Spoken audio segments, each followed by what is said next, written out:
fa mibanjina n'ilay Jesosy afaka ny mampiasa ny olona ary zay Jesosy zay ihany koa no afaka hiasa eo amin'ny fiainanao.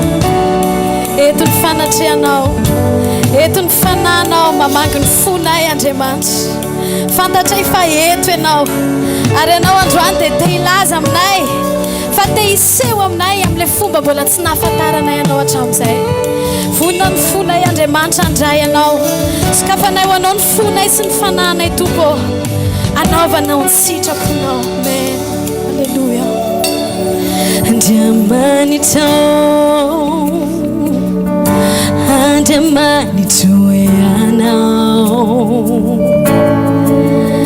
mangitaetanao ny fanayko, maniry anao ny nofoko,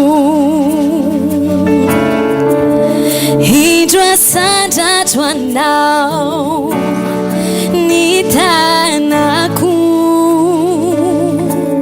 toy ny tany maina zay mitady orana, mihoatra noho izany no iandrandrako anao, te hitondra fanatitao manipofony indray. Oh yeah. Ho anao lay rano velona, tompony aina sy fanay, hoento miakatrao sy tony ao any aminao, te ahitanao ao ny hatsarany lanitrao, kanidinao ahita mihoatra neto ata fanayko, tafakabanamina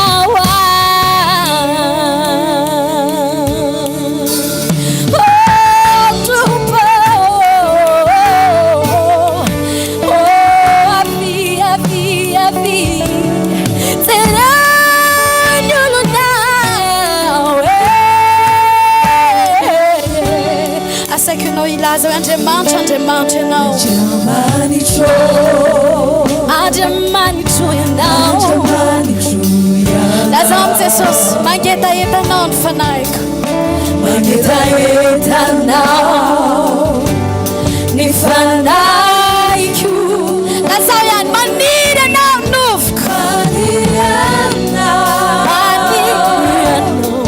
ny nofoko, asandratany milatra tananao dia lazao indro sandratra anao tana,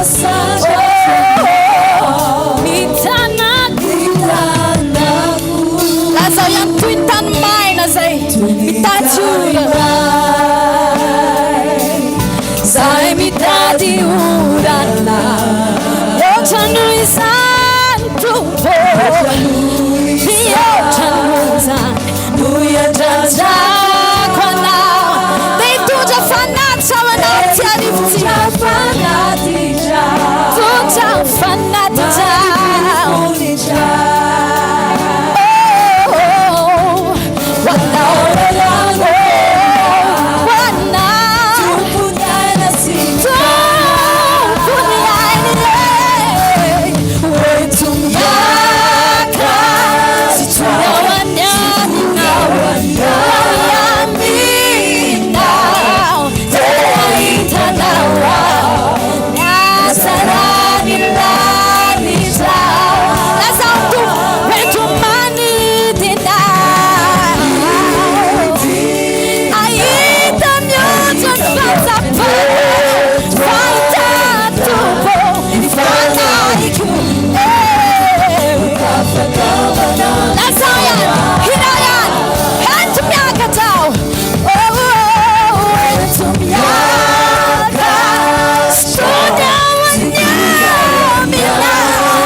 Aza Jesosy androany fotoana iray iaonako aminao Tompo te ahitanao oento Tompo oento amin'ilay sitraponao atakatra ny ao am-ponao mba ho tonga ny isan'ny olona ankasitrahanao Andriamanitra aoka ny antom-pisiko androany dia hitsimbadika ny tantarako raha ny saina ny momba ny tenako hatramin'izay Andriamanitra androany fotoana anolorako ny foko ny momba rehetra ho anao Andriamanitra satria efa voasoratra ao amin'ny teninao fa ny namoronanao ny olona dia ny anambara ny fiderananao izany hoe raha diso an'izay programanao izany izay Tompo dia diso lalana androany ny fotoana Andriamanitra anatonako anao oeto amin'ny sidinao oeto amin'ny onjanao Andriamanitra aoka ny fananao ikasika ny foko sy ny fanahako tsy amin'ny fahaizako tsy amin'ny fahalalako fa amin'ny fombanao Halleluja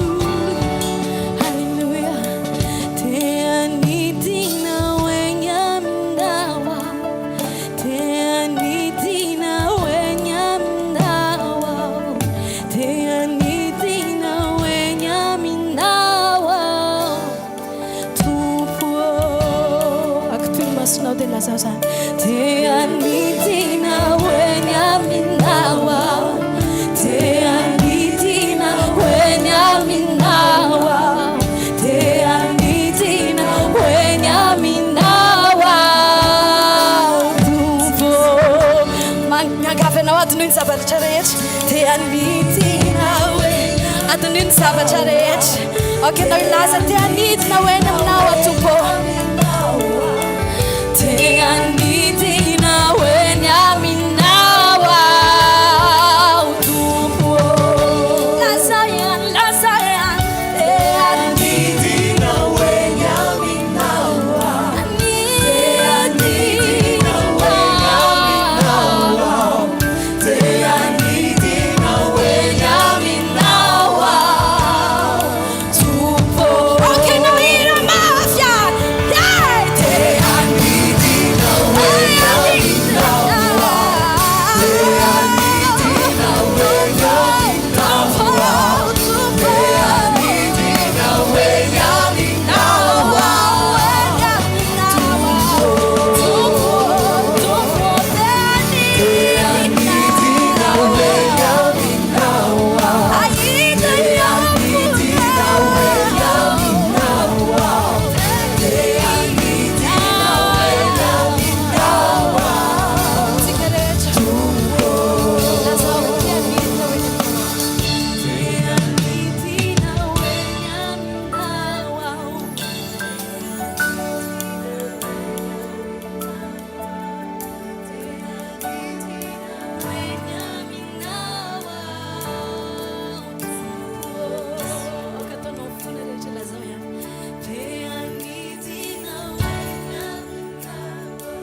Okenao sahira androany hoe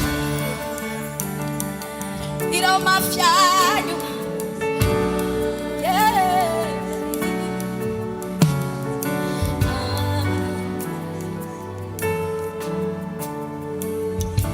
lehilahy rehetra eto ka sahira androany alleluia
Fotoanandroany dia tsy fotoanan'olombelona fa fotoananao. Mino izay ny fanatrianao eto Jesosy ary sokafanay ho anao ny fonay rehetra. Mety efa nafantatra an' Jesosy ianao hatramin'izay, mety efa heninao foana, mety ozy ianao hoe nitezaina tamin'ny fivavahana ako. Fa misy endrika Jesosy anankiray mbola tsy nahitanao azy hatramin'izay. Nefa izy mihitsy ny mangetaheta androany mba ho fantatrao. Dia le izy tsy mijanona ho namanao fotsiny, dia le izy tsy hoe hijanona fotsiny ho olona fantatrao na olona any amin'ny tontolo tsy hitany masonao ilainao antsoina rehefa misy mahazo anao. Fa tadio dia Jesosy ilay Andriamanitra velona tonga nofo. Izy rery zanak'Andriamanitra velona tonga nofo. Ary ny dinany dia tanjona anankiray ihany mba hakananao amin'ny toerana io ary hisintomana anao any amin'ny rahatr'izay any paradisa. Okenao ino an'izany Andriamanitra izany androany. Jesosy no Andriamanitra. Te hanoratra tantara vaovao amin'ny fiainanao izy. Te hiseho amin'ny fiainanao amin'ny endrika vaovao izy. Te haneho anao fa tia anao izy. Mety efa heninao foana izany hoe tia Jesosy. Fa androany Jesosy te hiditra lalindalina kokoa. Te hampafantatra anao ny lalana marina izy androany. Te hisisika eo amin'ny fiainanao izy. Mety izy ianao hiteny amin'ny Jesosy hoe mino ahy Jesosy efa fotoanako aminao androany. Mino ahy Jesosy fa tsy kisendrasendra ny atongavako eto androany. Mino ahy Jesosy aho fa ianao dia te hikarakara ny fiainako. Indro teriko tao anatrianao mpanatria tena lehibe ny amiko rehetra. zaho zay noforono tananao Andriamanitra iverina am'le namoronanao azy. Amen.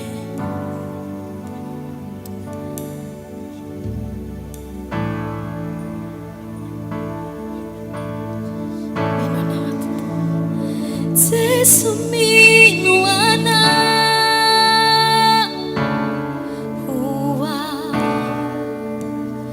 ano manu tu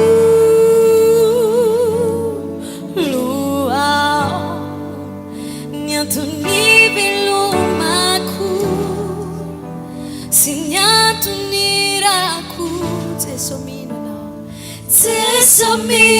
ana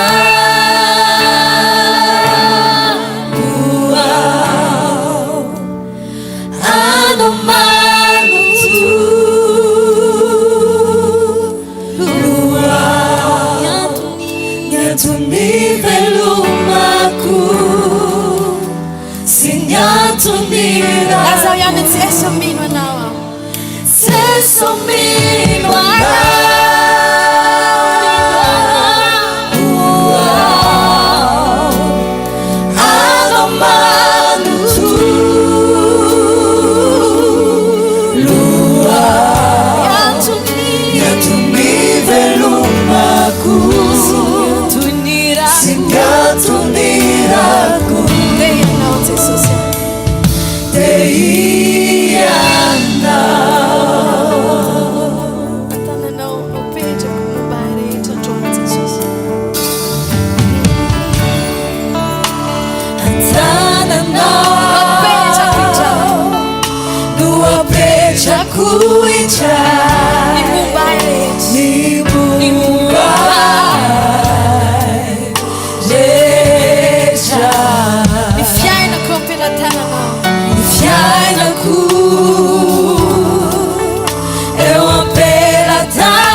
rehetra dia apetrao amin'ny Jesosy ny fiainanao manaiky anao andeha amin'izay sitraponao ao tompo manaiky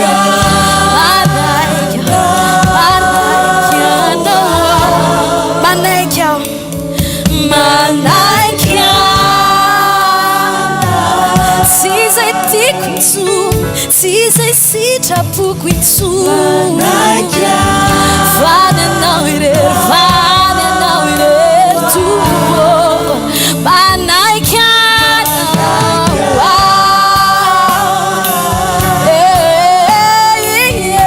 manaiky aho tompo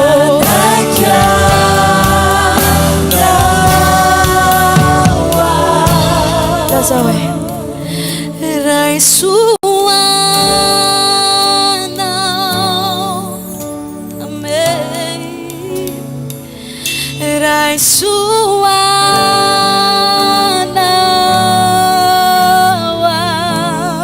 Andrano fotoana anao raisoanao lazao amin'ny Jesosy raisoanao ao tompo raisoanao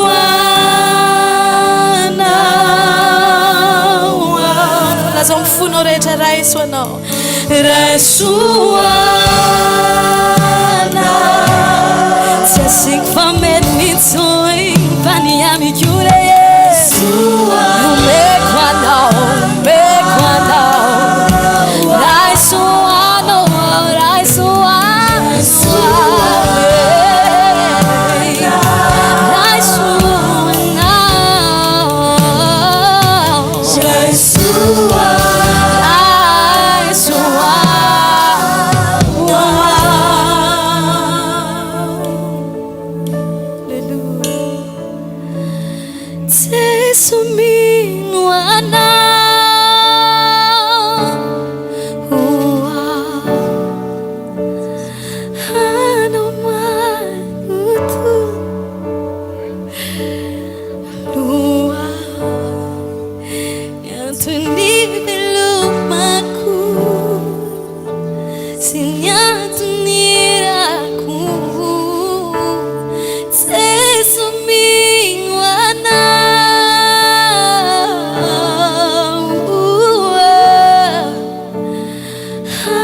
Jesosy hoe indro efa mitsangana ambaravarana ka mandondona raha misy mihaino feoko ka mampandroso aho dia hiditra ho aminy aho ary isakafo aminy ary izaho aminy avelao ameno anao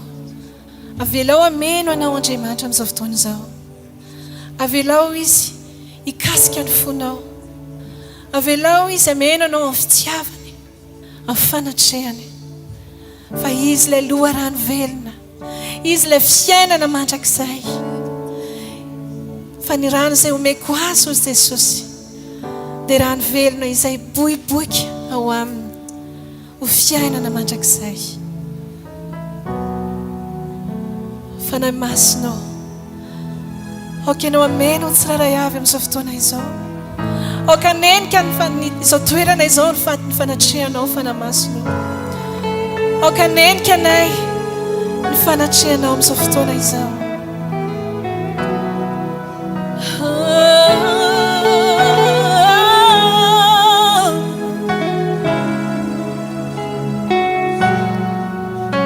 fanay masinao maminainao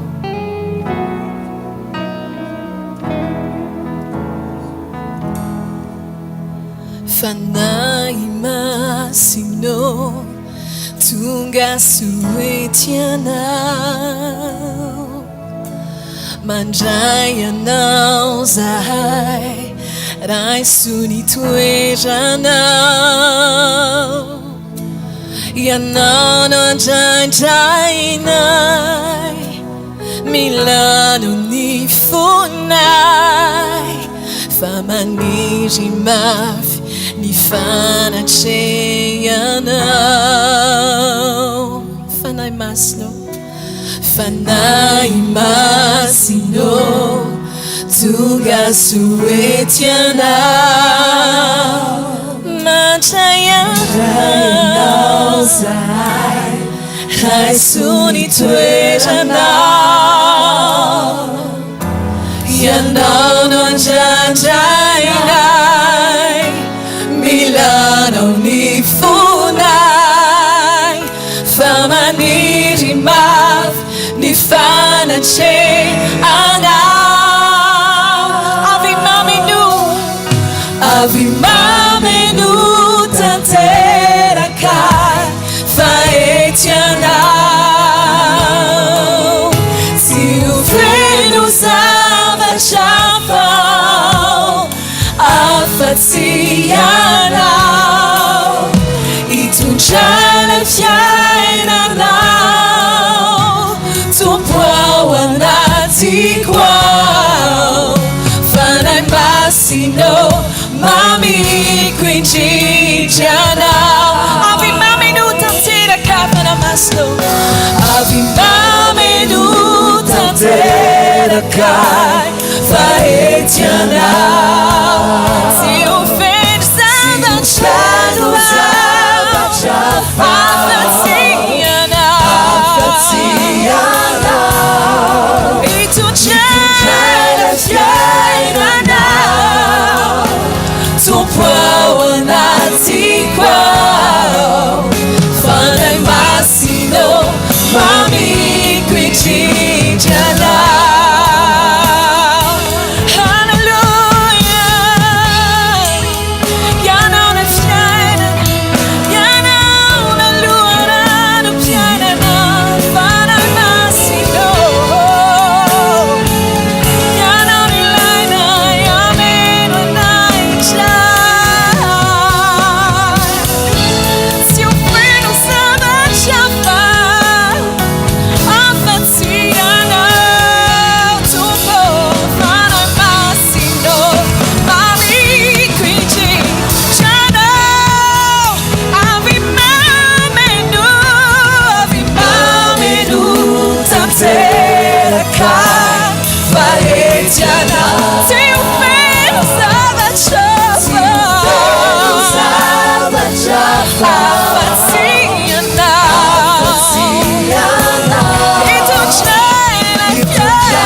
C'est socio, mami quincinjanao. Hallelujah. C'est socio. Isle mente quincinja. Ile zanak'Andriamanitra. Ilay mpanjaka sy tompony tompo. Izy no mitoetra amin'ny fiandrianany mandrakizay dia raina sy sandratra mandrakizay any anarany. Izy ilay nilaza ary izay lazainy dia tsy maintsy tanteraka. Izy ilay nandresy ny fahafatesana ary velona mandrakizay ary mpandresy mandrakizay eo amin'ny fiainako sy eo amin'ny fiainan'ny zanak'Andriamanitra rehetra. Amen. Halleluja. Tsisy masakana ny herinao tompo rehefa ianao no nikasa dia tsisy masakana izany. Ianao ilay mpandresy mandrakizay asandratra ianao. Halleluja. Halleluja.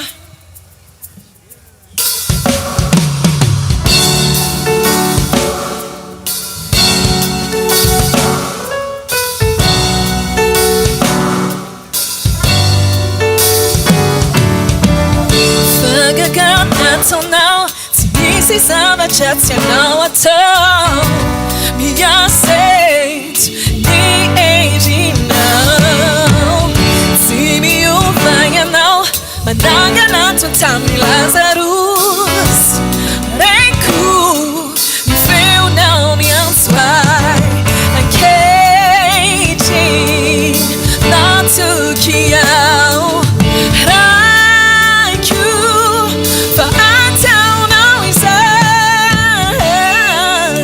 ainao atao ny zava-drehetra fanyanao lay pandresy amin'ny ady sy ho resy mandraky izay aiku ianao pandresyatra zava-drehetra aiatao amin'ny ny fanay masinao reko larivo baovao ifovato hovanao ny mandarehetra ty arodanao mianjery tolay jeriko ankehitry batokinao raiku fa ataonao zay ainao atao ny zava-drehetra fanyanao lay pandresy amin'ny ady sy ho resy mandraky izay aiku ianao pandresyatra ainao atao ny zava-drehetra fanyanao lay pandresy amin'ny ady sy ho resy mandraky izay aiku ianao pandresyatra mandresy mandraky izay mandraky izay mandresy mandraky izay mandresy mandraky izay mandresyatra mandresy mandraky izay mandresy mandraky izay mandresy mandraky izay mandresy mandraky izay mandresy mandraky izay mandresy mandraky izay mandresyatra mandraky izay ainao atao ny zava-drehetra fanyanao lay pandresy amin'ny ady sy ho resy mandraky izay aiku ianao pandresyatra ainao atao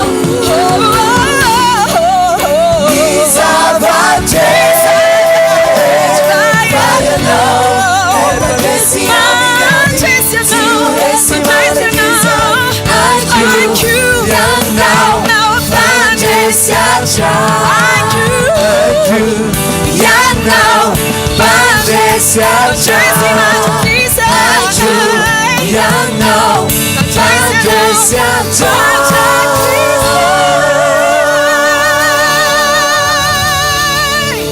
iteka ho ampandresy mandrakizay ty Jesosy Kristy zany halleluja halleluja Alléluia. Alléluia. Ndao tsika tia tanana mafy eo amin'ny mpanjaka ny mpanjaka sy tompony tompo a. Ny amin'ny tompontsoa pasoavana indray androany hariva ahafahantsika miombona aminy miray tanteraka amin'ny teniny indray amin'ny ty takariva ity. Tehiteny amintsika tsiraray avy androany hariva zay rehetra tonga eto a tadidio ty fahamarinany ty. Na nahavita nampisaraka ny ranomasina mena azy Moïse ka mirana ho any amin'ny Farao izy iteny hoe avoay ny Israely anompo an'Andriamanitra dia nahavariana fa tsy nahavita izy nanokatra ny vavany mba apety ny fomba fiteniny na zavatra goavana aza nandrasan'Andriamanitra taminy. Ozy izy indri izy tompo ozy izy tsy mahay mandahateny na dia nahavita nampizara roa ny Jordana azy Elize na Elisy dia zao sola ny lohany fa tsy vitany nampaniry ny volony. Ary rehefa niteny ny olona hoe ino le sola dia tezitra izy. Dikan'izay raha azo natao nampaniry ny volony dia nataony zany. Kanefa Jordana vitany nampizara roa azy. Androany arivo tsy herinay natanjaka na fahefana avy aminay no atateraka ny zavatra rehetra fa amin'ny anaran'ilay tokana izay naniraka anay eto Antsirabe, Jesosy Kristy avy any Nazareta no anarany. Andaontsika ity tanana mafy azy. Halleluja. Sangana amin'ny toerana misy anao dia voafainy amin'ny lanitra ny tanao dia ndaontsika isotran'Andriamanitra amin'ny fotsika manontolo. Makasitraka anao izay ray amin'ny anaran'i Jesosy. Misotranao amin'ny ty takarivo ty. Fa izinona moa zay Andriamanitra? Mamba iza moa zay netsunao Andriamanitra? Fa iza zay netsunao atateraka an'izao fanompony zao? Fa ny fahataterahanao Andriamanitra no mijoro ao amin'ny banky ameno ny tsara rehetra satria ianao ny iriny nofo rehetra eto androany. Tsy anara-piangonana, tsy anara-pikambanana, tsy izaniza. Ianao Jesosy lay mpanjaka mahely ekeny nofo rehetra, andoleny lohalika rehetra, idireny lela rehetra ny ray mandrakizay. Misandraty eto Antsirabe, oka ny teny rehetra izay hoafafeto ho teny fiainan'Andriamanitra. Amango ny fon'ny olona, anaitra ny olona hiverina aminao. Ho anao rery mifakasitrahana mandrakizay. Halleluja. Dia raina mandrakizay tompony anaranao. Amen. Ndaontsika ity atanana mabeo any tompo. Halleluja. Halleluja. Iza moa Andriamanitra? Tikontsika ianao zay amin'ny fotsika manontolo ataovy ao anatin'ny fonao. Iza moa Andriamanitra mba inonao, mba niranao? Iza nanakinanao an'izany fahefana zany mba afaka hitoro ny teny fiainanao? Ndao raha tsika zay amin'ny fotsika manontolo melohan'ny tenin'Andriamanitra. Halleluja.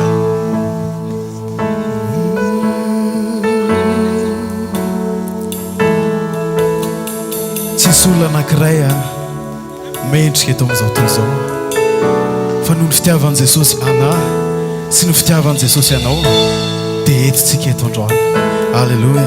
Ao anatin'ity hery ity dia tiakontsika hitodika manokana amin'i Jesosy. Tiakontsika hijery an'i Jesosy ny amin'izay zavatra vitan'i Jesosy teo amin'ny fiainantsika. Tsy noho izay zavatra nataontsika satria raha nataontsika ratsitsika, fa noho ny fitiavany, noho ny famindrapony. Ka nio aza manamely tena isony, aza manamely tena ny amin'izay zavatra efa nataonao. Fa ty teny ity ny teneko anao androany hoe tiany ianao. Amen. Iza moa no lay tompo avo indrindra, mahay ny anarako, mijery ny ratrako. Iza moa no lay kitany maray, ny fidray wazavay, ny foko karakara. Tsy noho zay maiza hoay, fa noho zay vitanao. Tsy noho zay mba natao, fa ny mahay anao anao. Saobio toy ny voninkazo eto anivy rampitso alazo, onjy zay mandalo ihany. Tsy maharitra nefa enoinao rehefa miatso, tompo azoninao tsy ho lavo, lazainao hoe izao hanao ao. Halleluja. Iza moa no lay tompo avo indrindra, mahay ny anarako, mijery ny ratrako.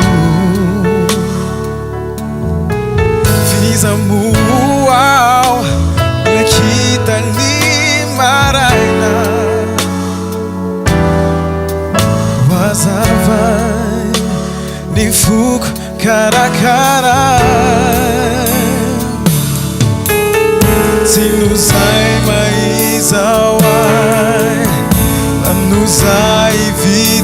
anao tsy nozay mba natao fa ny mahay anao anao zaho miova toy ny voninkazo eto anio rampitso alazo ozy izay mandalo ihany tsy maharitra nefa enoinao rehefa miatso tompo azoninao tsy ho lavao lazainao hoe izahao hanao ao ataontsika amin'izao fotoana izao anonona mipasahina hoe anizitsika anazitsika amin'izao fotoana izao halleluja hanao ao halleluja avereno mipasahina hanao ao tsy atahotra tsony satria anizitsika hanao ao halleluja tsy tsika tsony tompontsika fa izy tompontsika halleluja azy ao azy ao azy ao hanao ao hanao ao hanao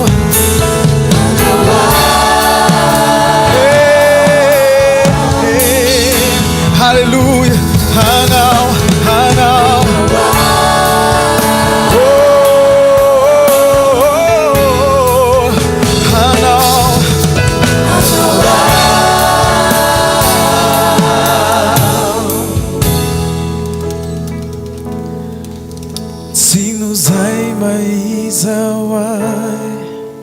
Fanuzai vitanao Tinuzai banatao Fanimayanao anao Alleluia.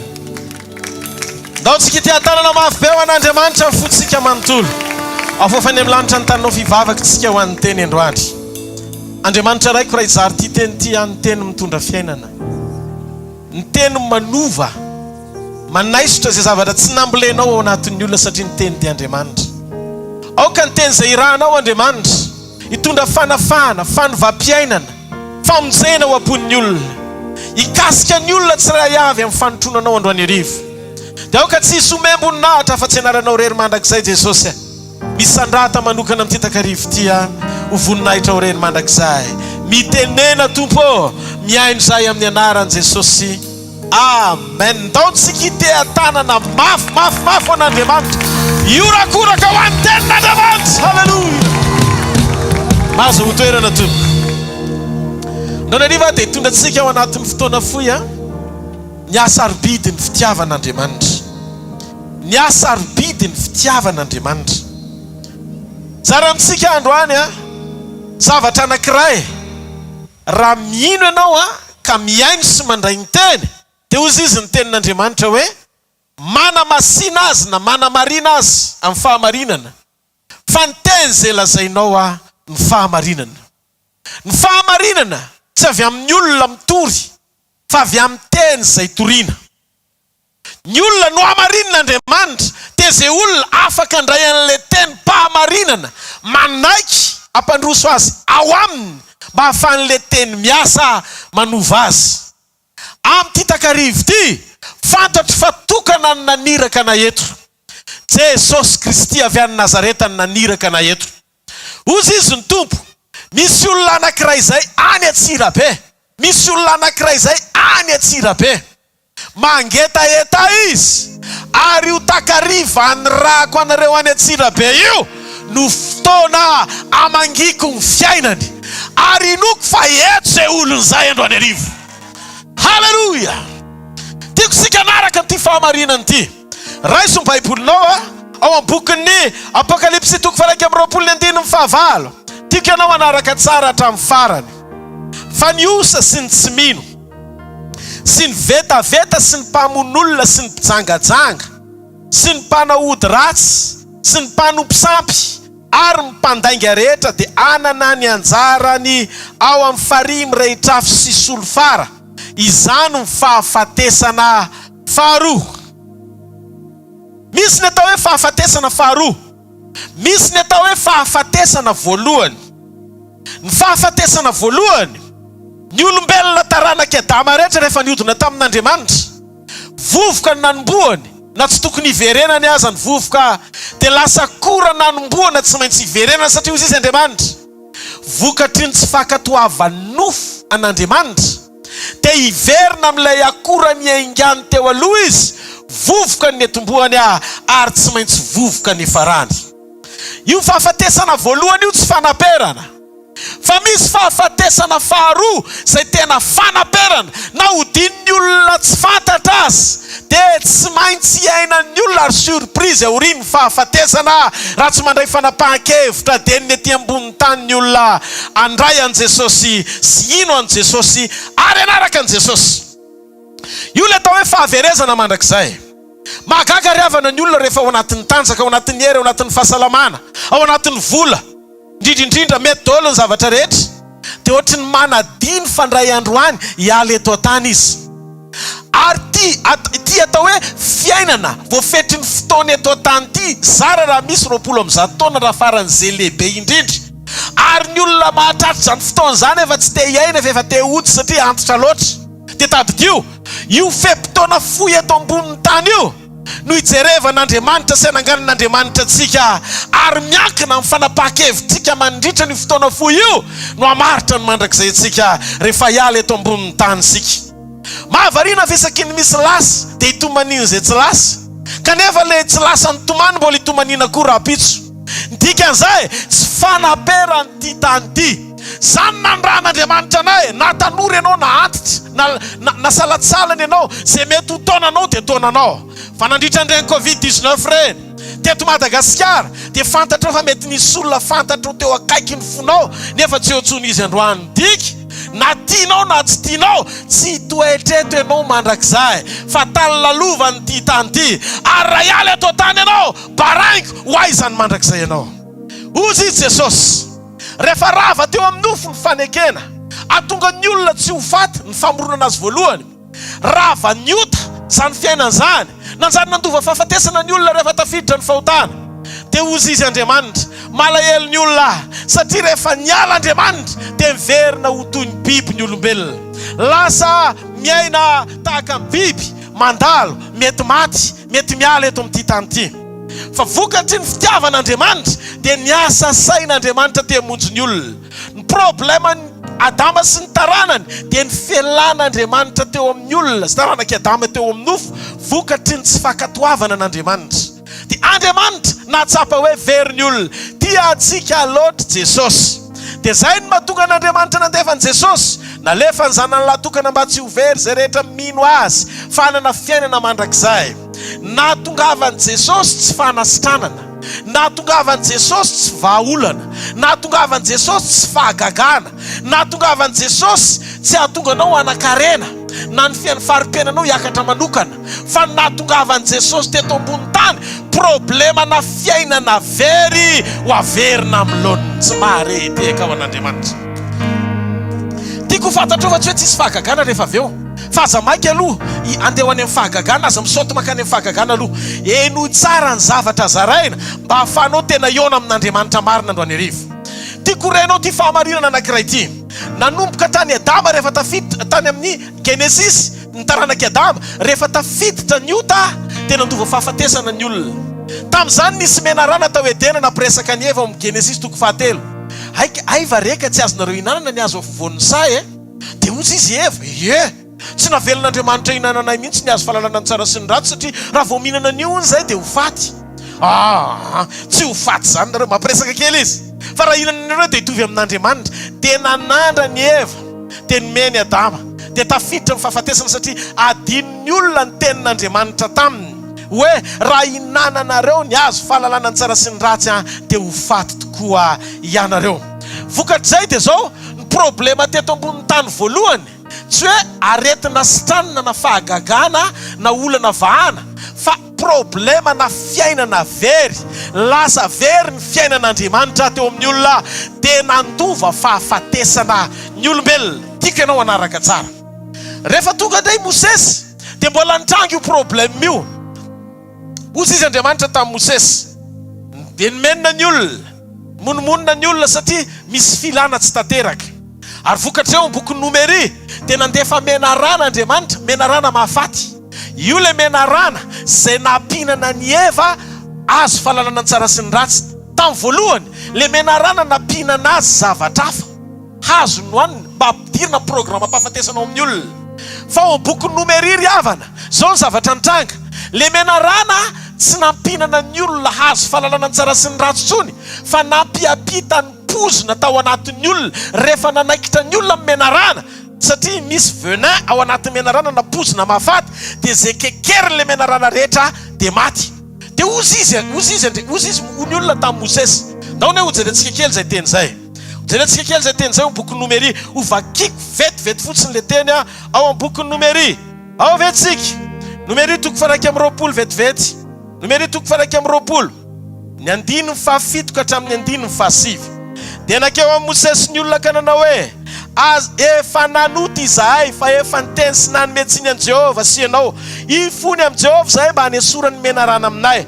Dia nifona tamin'ny ho an'ny olona Mosesy, ary Jehova taminy manaova menarana hafa ka hatony amin'ny hazo lava, ary zay rehetra voakaikitra dia ho velona raha mijery zany. Dia nanao menarana varana Mosesy ka nanantona azy tamin'ny hazo lava, ary zay olona voakaikitra menarana ka nijery ilay menarana varahana dia velona. Jona toko fahatelo andininy faefatra ambin'ny folo, manondrony amin'ny Jesosy ny menarana. Jona toko fahatelo andininy faefatra ambin'ny folo. Ozy izy ny tenin'ny Jesosy mivantana eto, ary tahaka nanandratany Mosesy ny menarana tany anefitra, ny tsy maintsy nanandratana ny zanak'olona ihany koa. Miresaka momba ny tenan'ny tompo eto, enoy tsara ny zavatra mitranga. Ohatra zao le scénario asehoko anareo kely. Tao anatin'ny toby nisy menarana nanafiky, dia zay nanaiky, zay nikekeriny menarana dia naninona? Maty daholo. Dia zao hitan'ny olona fa nanomboka be dia be ny olona ny maty ny menarana, dia nitaraina ny olona mba niteny tamin'i Moïse mba hifony amin'Andriamanitra zay Moïse, mba hifony amin'Andriamanitra zay fa lanringana ny taranak'Israely. Dia ozy izy Mosesy nifona tamin'Andriamanitra, mifona ho an'ny Israely Jehova Andriamanitra, mba aoka ny fahatezenanao sy ny fandringananao tsy hiantra aminy. Dia namen'Andriamanitra conseil, natolotsaina Moïse. Ozy izy Andriamanitra taminy manangana ozy izy menarana varana antony amin'ny hazo, dia zay mibanjina n'le menarana dia ho velona. Enoy, zay mibanjina n'le menarana tsy hoe ho sitrana fa ho velona, satria mikaiky ty menarana mitondra fahafatesana avy etrany, fa tsy hoe mbora malara aloha ianao vo sitrana. Noho zany ny problème meto. Ozy izy ny zanak'Israely teneny Jehova androaka n'le menarana, tsy le menarana tsony no mila roasina, satria rehefa avy nanaikitra le menarana dia mahay mandeha ho azy izy rehefa tafiditra le venin. Noho zany tsy problema na menarana roasina le izy, fa poziny efa tafiditra hitondra fahafatesana. Dia ozy izy Andriamanitra tamin'i Moïse, ny olana eto tsy hoe menarana roasina tsony fa efa tafiditra amin'ny pozina, tsy azo elana ny fahafatesana. Fa zao manangana menarana varana ianao. Io le tandindon'i Jesosy nifantsika teo amin'ny hazo fijaliana, zay mijery sy mibanjina amin'ny menarana dia ho velona fa tsy hoe ho sitrana. Noho izany ny problema ny reglen'Andriamanitra teto ambonin'ny tany voalohany, ambony lavitra noho ny vahaolana tadiavinao eto androany hariva ilanao ny kasikany. Ny ilanao ny kasika Andriamanitra androany mety fanasitranana, mety vahaolana, mety fanafahana, fa ny zavatra efa vitan'Andriamanitra raha ibanjina ny Jesosy ianao androany hariva, anaiso tany fanahina ao anatinao fa hijery azy sy ibanjina azy, ary hiteny aminy hoe Tompo, mila anao ny fiainako androany. Dia zao ny zavatra hitranga. Vokatry le fibanjinana ny teny fahamarinany, tsotra ny zavatra iseo, tsy hoe le aretina fotsiny sotraniny fa ho sakanany le herim-pandringanana ao anatinao. Zavatra iseo zany dia tsotra ny zavatra iseo. Andriamanitra rehefa miasa ny fiainan'ny olona, dia ozy izy ny Baiboly, raha ny zanaka no afaka anareo dia afaka tokoa ianareo. Ahoana ny fisehoany zany pasteur? Tsotra le izy. Hitanareo, indraindray tsika manao an'Andriamanitra ohatry ny ala safa izany. Tiatsika izy anampy antsika amin'izay zavatra ilatsika azy. Fa ny zavatra tsy manome lantsika ny hasarobidiny zavatra efa vitany. Ny olana teto tany ene tsy hoe aretina sitraniny fa ota mitondra fahafatesana. Noho izany Jesosy tsy hoe nidina fotsiny izy naka ny endriky ny olona, izy naka ny endrikao, naka ny endriky ny olona. Andriamanitra tapa-kevitra ny teny tonga nofo izy ny Baiboly niaranona tamintsika tao hoe Jesosy rehefa naka ny endriky ny olona Andriamanitra dia fanetretena amin'ny fihetsoana azy. Fa zao ny zavatra nitranga amin'izao fotoana zao, tsy le izy naka ny endriky ny olona tsony fa izy nanaiky aka ny endriky menarana na sandratra. Misy zavatra tiako tafiditra ao anatin'ny sainao, manaova sary an-tsaina androany. Isokafan'Andriamanitra ny esprit de révélation, ny fanahy ny fanambarana ao anatinao. Enoy, ozy izy tahaka nanandratana menarana varana nanandratana ny zanak'olona. Dikan'izay naka izy lay endriky ny ota. Korintianina faharoa toko 5:1 ny Baiboly dia milaza fa izay tsy nahalala ota no natao ota hamonjy atsika mba hahatonga atsika ho fahamarinan'Andriamanitra ao aminy. Enoy amin'izay ty fahamarinany ty. Jesosy Kristy dia nanaiky ho tonga ota na tsy nahalala ota azy mba hahafahany mamonjy ny mpanota ho tonga fahamarinan'Andriamanitra ao amin'Andriamanitra rainy rehefa mibebaka sy miverina amin'ny tsy maharedy eka ao an'Andriamanitra. Ahoana ny fisehoany zany pasteur? Sotra le izy. Halleluja, halleluja. Ohatr'izao ny fisehoany. Ohatr'izao ny tanan'olona tiana hore tsara le izy. Rehefa nanaiky izy ho tonga ota,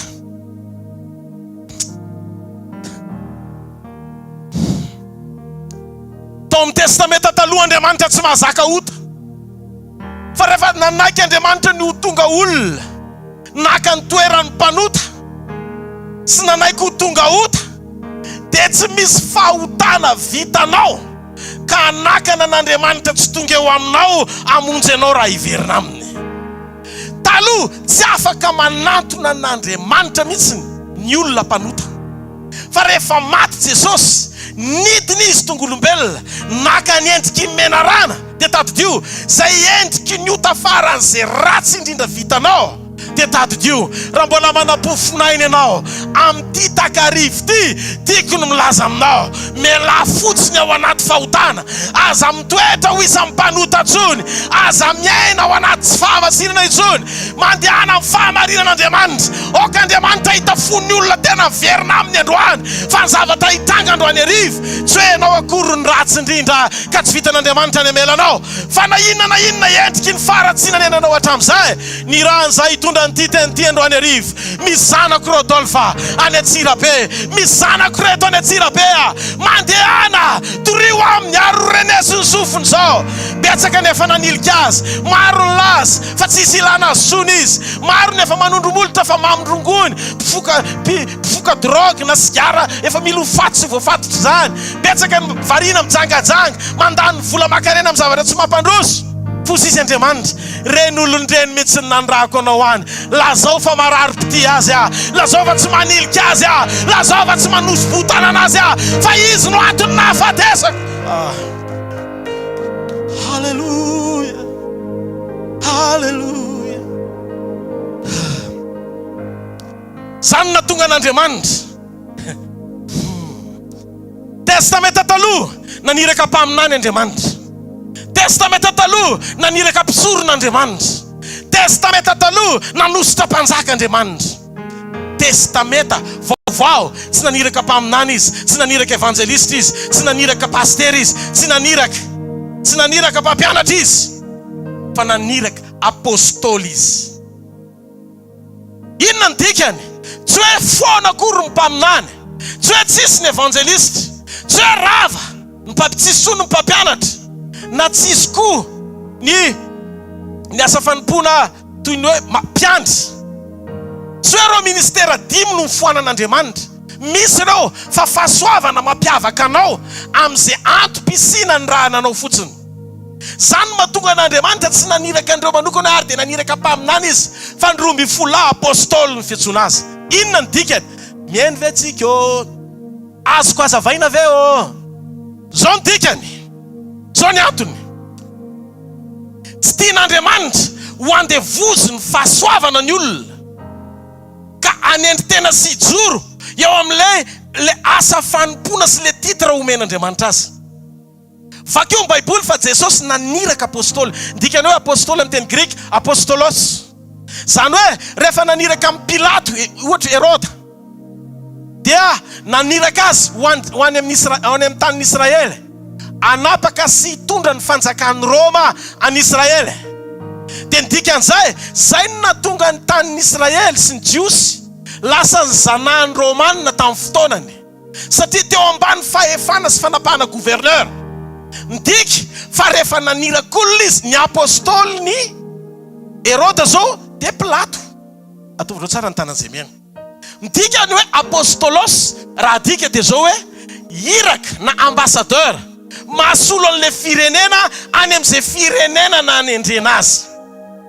Zay no mahatonga an'Andriamanitra naniraka apôstôly, satria ty resaky ty tsy resak'olona irana anao asa manokana amin'ny olona manokana, fa resaka fanjakana tian'Andriamanitra hoentiny eto ambonin'ny tany mba hisehoany voninahiny. Io le atao hoe fanjakany lanitra nidina teto an-tany ho tonga fanjakan'Andriamanitra ao anatin'ny olona. Andaso. Dia fantatrareo inona ny antony? Tsotra le izy. Tiana atao hoe vaky-batsilana evangelika. Rehefa Andriamanitra naniraka ny apôstôly dia ny olona tendrena dia tokony havita le mission zay nanendrena azy. Tsy manana compte rendu le olona akoatra zay naniraka azy. Dia enoy amin'izay zao ny zavatra misy. Ataovindreo tsara ny tanan'izay miaino. Rehefa naniraka amin'ny Pilato izy ho any amin'ny tany Israely dia zao rehefa mandro ny tany rehefa babo le firenena dia afaka miantso amin'izay Pilato, miantso ny lehibeny hoe afaka hoentina aty amin'izay ny investisseur sy ireo mpamatsy vola sy ireo any amin'ilay firenena rehetrarehetra fa efa milamina any aty, afaka miditra tsara aty amin'izay tsika satria nahoana nandresiny ny fanjakantsika. Ohatr'izay le izy, ohatr'izay le asan'ny apôstôly. Noho izany dia zao tsika koa ny irahana. Za zao ny irahana androany tsy tory fahasoavana aminao. Na mety manana fameza-pahasoavana aminany azo dia tsy ampiasa an'izany ny atongavako eto androany, fa abiditra ny hasarobidiny ilay fanjakany zay naniraka ho ao anatinao. Satria zay ny rôlako voalohany. Ny asa nanondrahana tsy profety atonga eto. Manjary ny profity loatra rehefa be loatra ny profesia. Tsy marety eka ho No. Eno le izy manjary mamilarana le fahamarinana le fomba fijery. Mamilarana fahamarinana zany. Ny rana itory aminao androany mihavana amin'Andriamanitra nenao. Mihavana amin'Andriamanitra nenao. Efa akaiky ny fiverenan'i Jesosy. Mila miovitsika menakavy iray tanteraka amin'io fanjakana io. Anymevana ny fanjakan'Andriamanitra ahatonga ny lanitra hifaly satria nahoana miova ny olona. Mahita na Antsirabe aoriny ty Rallye de miracle ndroa andro miseseto ty fa betsaka ny osokafan'Andriamanitra mifanahany. Alala ny fahamarinan'Andriamanitra feno amin'izay.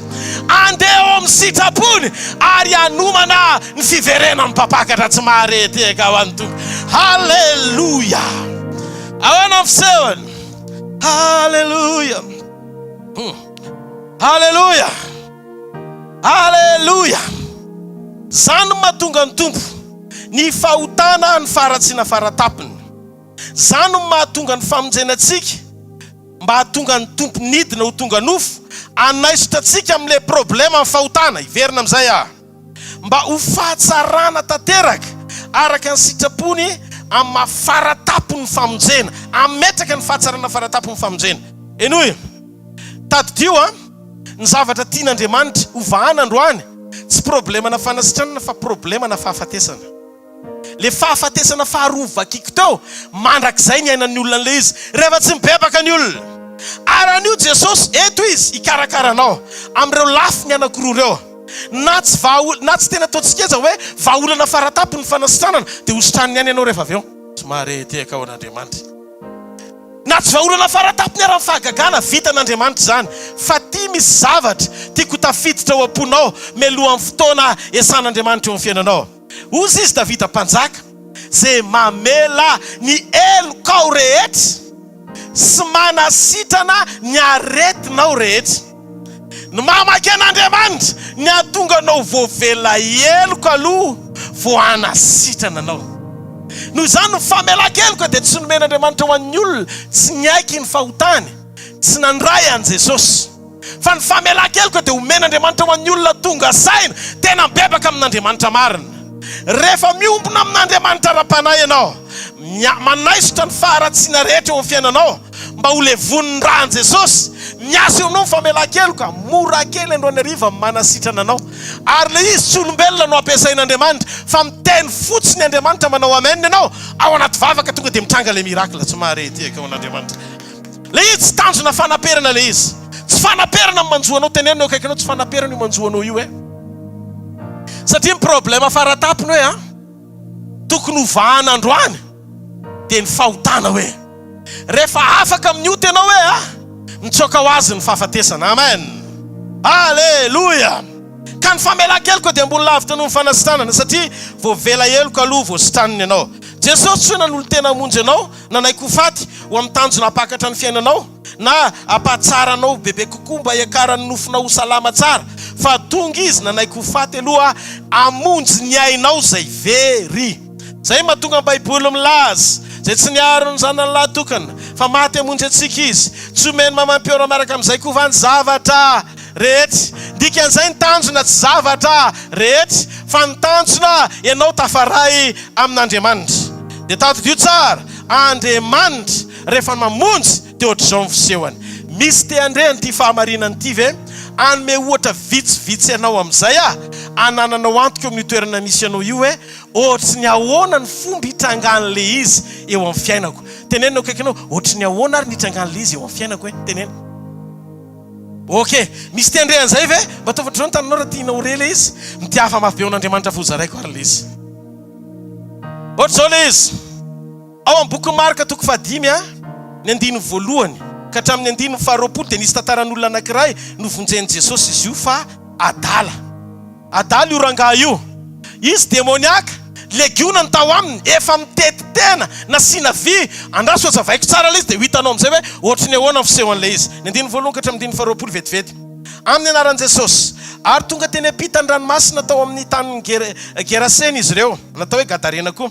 Ary no niala teo an-tsampokely izy, niaraka tamin'izay dia nisy lehilahy azo mpanahy maloto nivoaka avy teny amin'ny fasana ka nifanena taminy. Nivoaka avy teny amin'ny fasana dia mifanena tamin'i Jesosy fa nitoetra tao amin'ny fasana izy, ary tsy nisy olona nahafatotra azy na intsony na dia tamin'ny gadra aza, zany hoe reshaine vy ireny ny tapatapahany.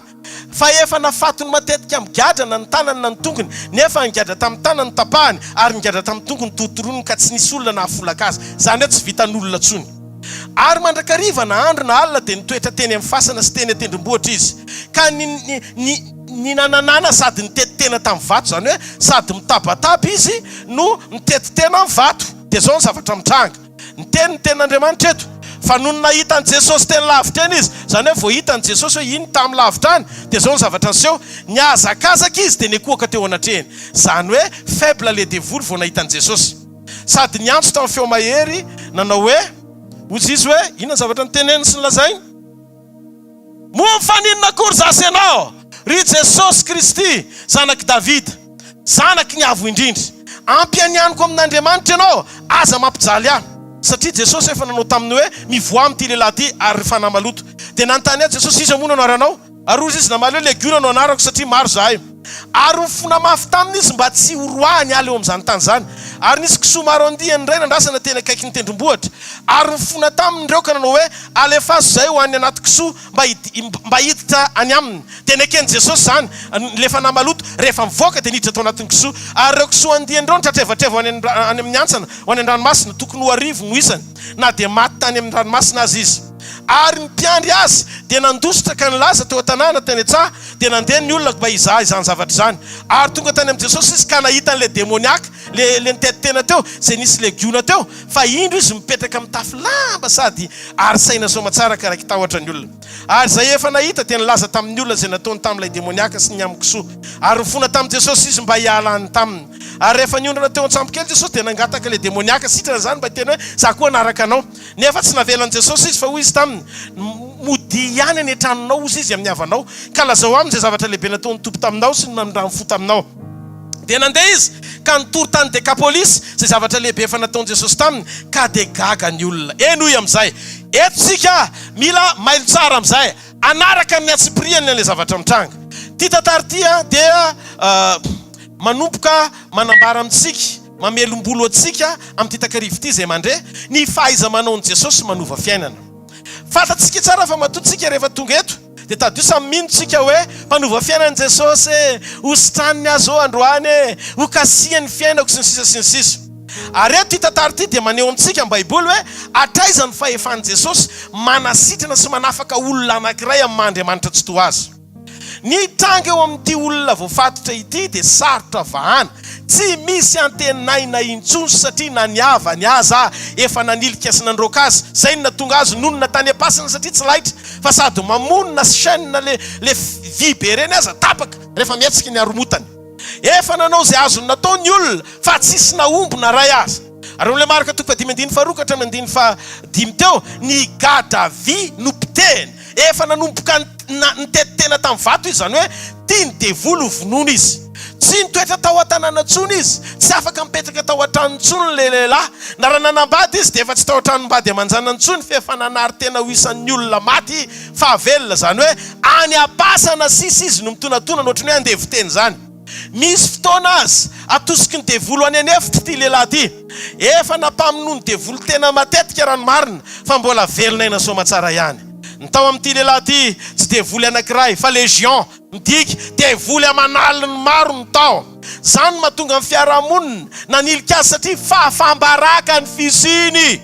Tsy misy fanantenana intsony na niavany azy efa nanary azy tanteraka. Ao anatin'izany ny ray aman-dreny, ny Rallye, ny anabavy, ny manodidina azy, ny sakaizakaiky azy. Na dia betsaka aza koa ny te hamonjy azy dia tsisy ninina azo ataony aminy satria ny kany dia tsy vitan'olombelona intsony. Ohatry ny sokajy ny olona efa maty izy. Fa zao ny zavatra tiako fantatra ao androany. Teto Jesosy nidina avy any an-tsambokely. Niala tonga teo Gadarena izy, vao niala ny sambo dia tadidio. Tsy tonga Jesosy hanao croisade amina olona 5,000 na olona manaliny. Tsy hoe olona be dia be no nitoriany Jesosy teny. Tsy olona be dia be no nitoriany teny. Olona anankiray nakanesany teo amin'ny morom-pasana io. Dia tsy iza fa ty lehilahy ty zay tsy izy olona io fa lehilahy anankiray demoniaka sy nampahoriany devoly. Efa nanary tena ho isan'ny maty. Tonga eto zahay, tsy nirano an'ny olona lalina zahay. Niala tany Antananarivo zahay tonga eto satria misy olona anankiray eto tiany Jesosy ho samborina ary ho ravana ny asan'ny devoly rehetra eo amin'ny fiainany. Jereo zavatra nitranga fa maniny Jesosy nakany amin'ny lehilahy io. Misy raharaha ilan'Andriamanitra azy. Ohatra ty demoniaka ty ny zavatra nitranga dia tadio nandalo Jesosy. Dia olona efa tsisy everana azy tsony hoe olombelona no lasa evanjelistra tampoka. Ny olona rehefa mahita anao dia hoe adala, voafatotra, jentilisa, mpanota. Mahita ny fahotana io ny olona dia mankalaza ny zavatra vitanao. Rehefa hitanao dia iny le kiala makorelina iny, azafady le fomba fiteny. Iry le kiala tena ny olona masika fiteny aminao. Ny olona zany tsy zavatra fantany fa ny faharatsianao ny fitondrantenanao. Hoe mpisotro ianao dia le hoe mandry atatatra lava amin'ny fiantsonanao. Fa Jesosy rehefa mahita anao dia mahita an'le fahatsarana miafina ao anatinao izy. Zay no natonga azy ho tonga ota. Tsy ny zavatra vitanao ny tsy hainy avela fa manaiky fe anao nokatra ny fonao angetaeta mba ho vanginy androany atonga anao ho isan'ny olona hovainy ho tonga olom-baovao. Halleluja! Afa mihitsy ny masony pahary anao. Ty lehilahy ty kay misy fahatsarana tao anatiny ny afina. Zany ny antony natongavan'i Jesosy teo aminy. Tonga Jesosy hiantra azy, anafaka azy ary amoaka n'ilay fahatsarana miafina tao aminy. Riavana, androany hariva, tsy tonga eto Jesosy hanameloka anao, tonga eto Jesosy hanafaka anao. Raha miaiky mifahotanao ianao ka mibebaka, miteny amin'Andriamanitra hoe diso Andriamanitra, diso nataoko teo anatrehanao, mifona aminao amin'ity takarivo ty any Jesosy dia amiana anao, anovanao ary amoaka le fahatsarana miafina ao anatinao. Tsy mahareteka ao an'Andriamanitra. Tadidio vokatry ny fihodinkodinatsika dia te hamotika atsika Satana. Tonga ny aretina mangeja atsika, tonga ny fampahoriana mandrava atsika. fa zao nefa ny zavatra mitranga azadino fa ny ranomasina mena ne sakane fa tao ambany ranomasina mena ihany le tany maina nandehanany zanak'Israely. Misy zavatra tsara miafina ao ambadika ao. Aza varina mijery an'le sakana fa ndao iara hitraka hijery an'le voninahitra. Raha mino an'izay anao manao va amenina ny fona hoe tonga aminao zany. Halleluja. Tadidio tsara ry havana. Ny hasarobidin'ny olona sy ny tombabidy ananany dia tsy miankina amin'ny isan'ny olona fa na ianao rery azy ny olona teto ambonin'ity tany ity dia mahato anao teo amin'ny hazo fijalian'i Jesosy. Tonga ho an'ity lehilahy ity Jesosy, lozan'i Jesosy ny olona manalikisany amin'izay misy azy, fa ty lehilahy ity nahatongavany manokana ao amin'ny tanin'ny Gadarena io. Jereo fa rehefa tonga teo Jesosy vao niala ny sampy kely fotsiny izy dia zao ny zavatra nitranga. Tonga dia nekoaka le devolony teny hoe aninona ty ianao ampahory anay sahady. Fantatsika zany fa rehefa tonga eo amin'ny toerana anankiray ny mahery indrindra dia mekoaka daholo ny hery hafa rehetra. Halleluja. Ary io ty kompahafantarana antsika androany. Eno ty fahamarinany ty tsisy mahe noho Jesosy avy amin'ny Nazareta. Azy ny hery, azy ny fahefana, azy ny voninahitra amin'ny anaran'i Jesosy mety ny zavatra rehetra. Halleluja. Halleluja. Vao tonga nanitsaka an'le toerany Jesosy, tonga dia miforotra le fahavalo. Fantatrao ve? Vao tonga nanitsaka ny Antsirabe zay androany dia eto amin'ity toerany ity miforotra daholo ny fanaratsy rehetra eto. Ary ny zavatra azoko antoka androany tonga dia miova ny zavatra rehetra. Le vavolombelona voasakana hatramin'izay iseho amin'izay voninahitran'Andriamanitra. Satria ao amin'ny fanatrehany tsy to misy fiadanana, misy fahasambarana, misy fanana ary misy voninahitra. Raha ianao zay olon-kasian'Andriamanitra zay, tiako ianao hity atanana mafeo an'Andriamanitra. Halleluja. Halleluja. Ny fanatrehan'Andriamanitra mampikohy ny fahavalo sy ny asany. Fa manomboka mikoropaka sady zao le cancer. Efa manomboka tsy tamana fa mangovotra koa le fahalemena. Le aretina hatramin'izay sy le fivotosana efa lasa amin'izay. Ary ny zavatra hitranga tsy mitovy amin'ny nahatongavanao eto ny andehananao mody. Tadidio tsy fampanantenana pokaty zany. Zay tsy mitory zavatra amin'ny vokatry ny fahatakarana fa zay manambara fahamarinana avy amin'ny zerenay sy ainanay avy aminy. Noho izany tsy indray mandeha Jesosy ny nanao an'izany tsy handiso fanantenananao ary tsy handiso fanantenananao zany izy indrindra tsy maharety eka ho an'Andriamanitra. Halleluja. Halleluja. Manaova halleluja tsara ho an'Andriamanitra. Halleluja. Jesosy amin'io tsy matahotra tsy taitra. Zavatra mitranga rehetra na velany iseho satria mahefa ny zavatra rehetra izy satria mpanefa ny impossible rehetra koa izy. Angamba efa toy ny ty lehilahy ty koa ianao tsy fahita matetika ao an-trano fa mandry atatatra. Ohatr'izay le hoe manary tena any am-pasana. Ohatra azy efa tsy tao an-trano intsony efa tany am-pasana. Dia ohatr'izay koa misy olona ne mandry atatatra matetika. Preuve be mihitsy. Ary eto akekikekiny gare eto misy an'izay zavatra izay ndraindray. Fa ny zavatra azoko antoka androany tsy toerana ny sakana.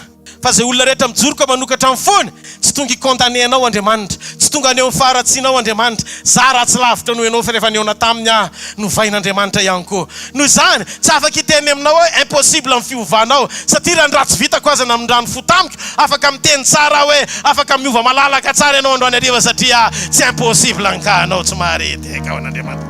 Halleluja. Misy olona efa tsy mototsony fa tena ohatrany hoe mamindrongony any amin'izay misy azy ihany ohatran'ity lehilahy ty mihitsiny. Boboboka toka efa saiky maty impiry fa sy sapaty sisy lasa tavoangy mandehandeha maloto fitondran-tena fanondrony olona molotra mety efa tena voageja sy voagadra ny faratsiana mihitsiny. Ohatry ny olona rehefa mijereo dia miteny aty koa angamba tsisy antenaina intsony. Na ianao ara misy fotoana miteny amin'ny tenao za angamba tsisy antenaina intsony. Imbetsaka ianao ny sahala amin'izany voageja mandeha manohy ny adalana ao an-trano. Misy olona te hifandray aminao fa mianatra izy satria ny antony na ny olona nahalalanao ara miteny hoe za tsy namana intsony. Ohatra n'io lehilahy io mihitsiny. Misy fotoana ianao milaza fa iova amin'izay manapa-kevitra nefa iny ianao fa mbola manota ihany. Tiako milaza aminao androany fa reny rehetra reny dia tsy olana Fa ny zavatra tian'Andriamanitra ho fantatra ao androany, vonona venao mangetaheta niona amin'i Jesosy. Fa ny zavatra mitanga eo amin'ny fiainanao io, androany arivo ho avadikitsika fandresena io.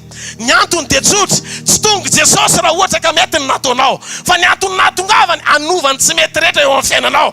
Ka raha ianao le adala indrindra, nisy adala sitrana teo alohanao rehefa tonga izy toronao androany arivo. Tsy mahareteka ho an'Andriamanitra, tsy mahareorakoraka ho an' Jesosy. Halleluja, halleluja. Mba hafany famonjeny mahazo toerana tsara, dia io indrindra ny natongava no mpamonjy anao. Vao tonga Jesosy dia miforotra ny devoly, mangovotra Satana. Dia Jesosy, fa iza moa ianao maintsy le devoly? Dia izy hoe legiony zay tonga dia natahatra le devoly, sady ny teny legiony zay be dia be zay ny ato, ny rehetrarehetra miforotra dolo tsy samy mamaly, fa lehibe mikonto devoly zay ny namaly hoe mba navita ny teny legiony zay. Analinalina zany le izy. Dia niteny Jesosy hoe mialina reo, tonga dia izy rehetrarehetra ndray nandeha daholo tsisy nijanona naray azy. No ny herin'ny teny avy amin'ny Jesosy dia afaka raha lehilahy. Zao nefa ny tiako lazaina aminao, Jesosy Kristy dia tsy miova maly sy anio ary mandrakizay. Anio zay sehoany Jesosy ao anaty Baiboly dia afaka isehoany ao amin'ny fiainanao ihany koa. Mahatsiarova fotsiny androany ny heriny sy ny fahefany. Sokafo ny fonao, fa raha sokatra ny fonao anaky an' Jesosy dia anio ariva amin'ny fotoana hifanenanao aminy. Rehefa afaka ny devoly dia nakany amin'ny kisola izy, dia le kisola lasa nirifatra hoany anaty ranomasina. Inona ny tiany tompo tenenina? Reto olony reto dia nanao asa maloto. Zay le hevo ny ara-panahy. Mety misy asa ratsy na melomanao ny akonanao hatramin'izay, fa nio anafaka anao amin'izany koa Andriamanitra. Angamba fivarotan-tena le izy na fanfanatena. Mety fanompo-tsampy le izy, azahoanao vola na azahoanao zavatra mety eo amelomana amin'ny vatanao. Ohatra zay mihitsy ny nahazo an'le mpiompo-kisoa teto, fa rehefa niditra tany anatin'ny kisoa ny devoly tonga dia perta tanteraka ny sosiete. Misy sosiete tsy maintsy perta rehefa tonga eo amin'ny tanàna anankiray Jesosy. Manomboka tsy andeha tsony toka satria iasa mahery nanova amin'ny foniny olon'Andriamanitra tsy vita. Manomboka tsy andeha tsony ny sigara sy ny trongony satria anova fatoran'Andriamanitra anaisotandreny ary ho afaka ny zanaka Antsirabe tompoko lasy tompoko vavy. Halleluja! Maty ny fivarotan-toka sy ny trongony sy ny sigara, afaka ny fatorana rehetra ary satria tonga le mpanafaka Jesosy avy any Nazareta. Tonga Jesosy anafaka ny baby rehetra, andresy ny herin'ny fahavalo ary ny Baiboly dia milaza fa nitanjaka raha lehilahy. Fa rehefa tonga teo amin'ny Jesosy izy dia gaga ny olona ao marika toko 5:5 fa olona mitafy tsara sy miampify eo atongony le olona zay efa nitanjaka teo aloha. Manomboka androany miverina ny fiadananao. Manomboka androany zay olona mitanjaka rehetrarehetra dia manomboka hitafy tsara amin'izay.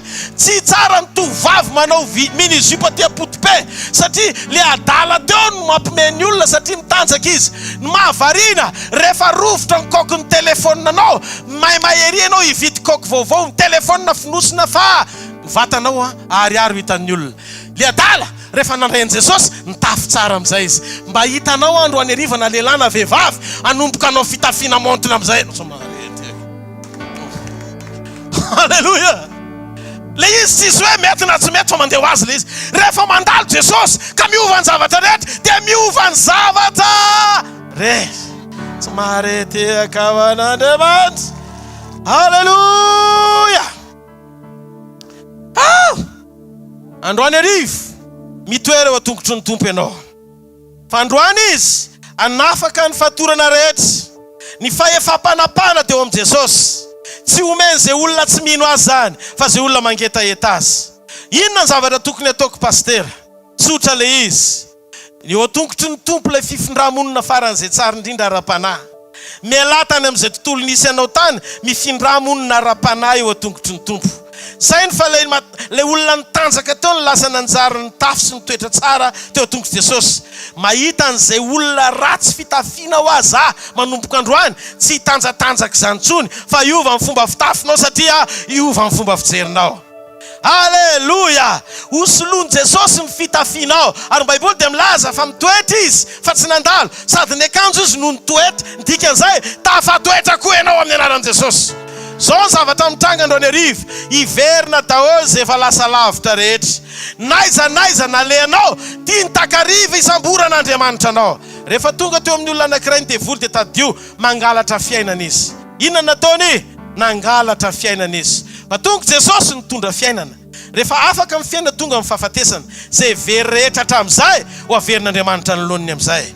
Nisy teto fananganana vaovao, fanorenana vaovao, ary ty lehilahy ty no nisitraka an'izany. Manomboka amin'ny fiainana rehefa miona amin'ny Jesosy ny olona. Androany tiako ianao tena iona amin'ny Jesosy. Tiako ianao tena iompona amin'ny Jesosy. Jesosy tsy nanao croisade ho an'ny olona manalina. Jesosy nanao croisade ho an'ny olona anankiray.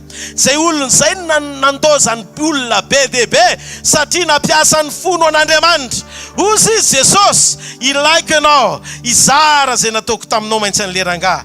Nanjary apôstôly tao dekapolisy ty lehilahy ty, lasa iraky ny tompo anambara ny fahatsarany tamin'ny olona rehetrarehetra.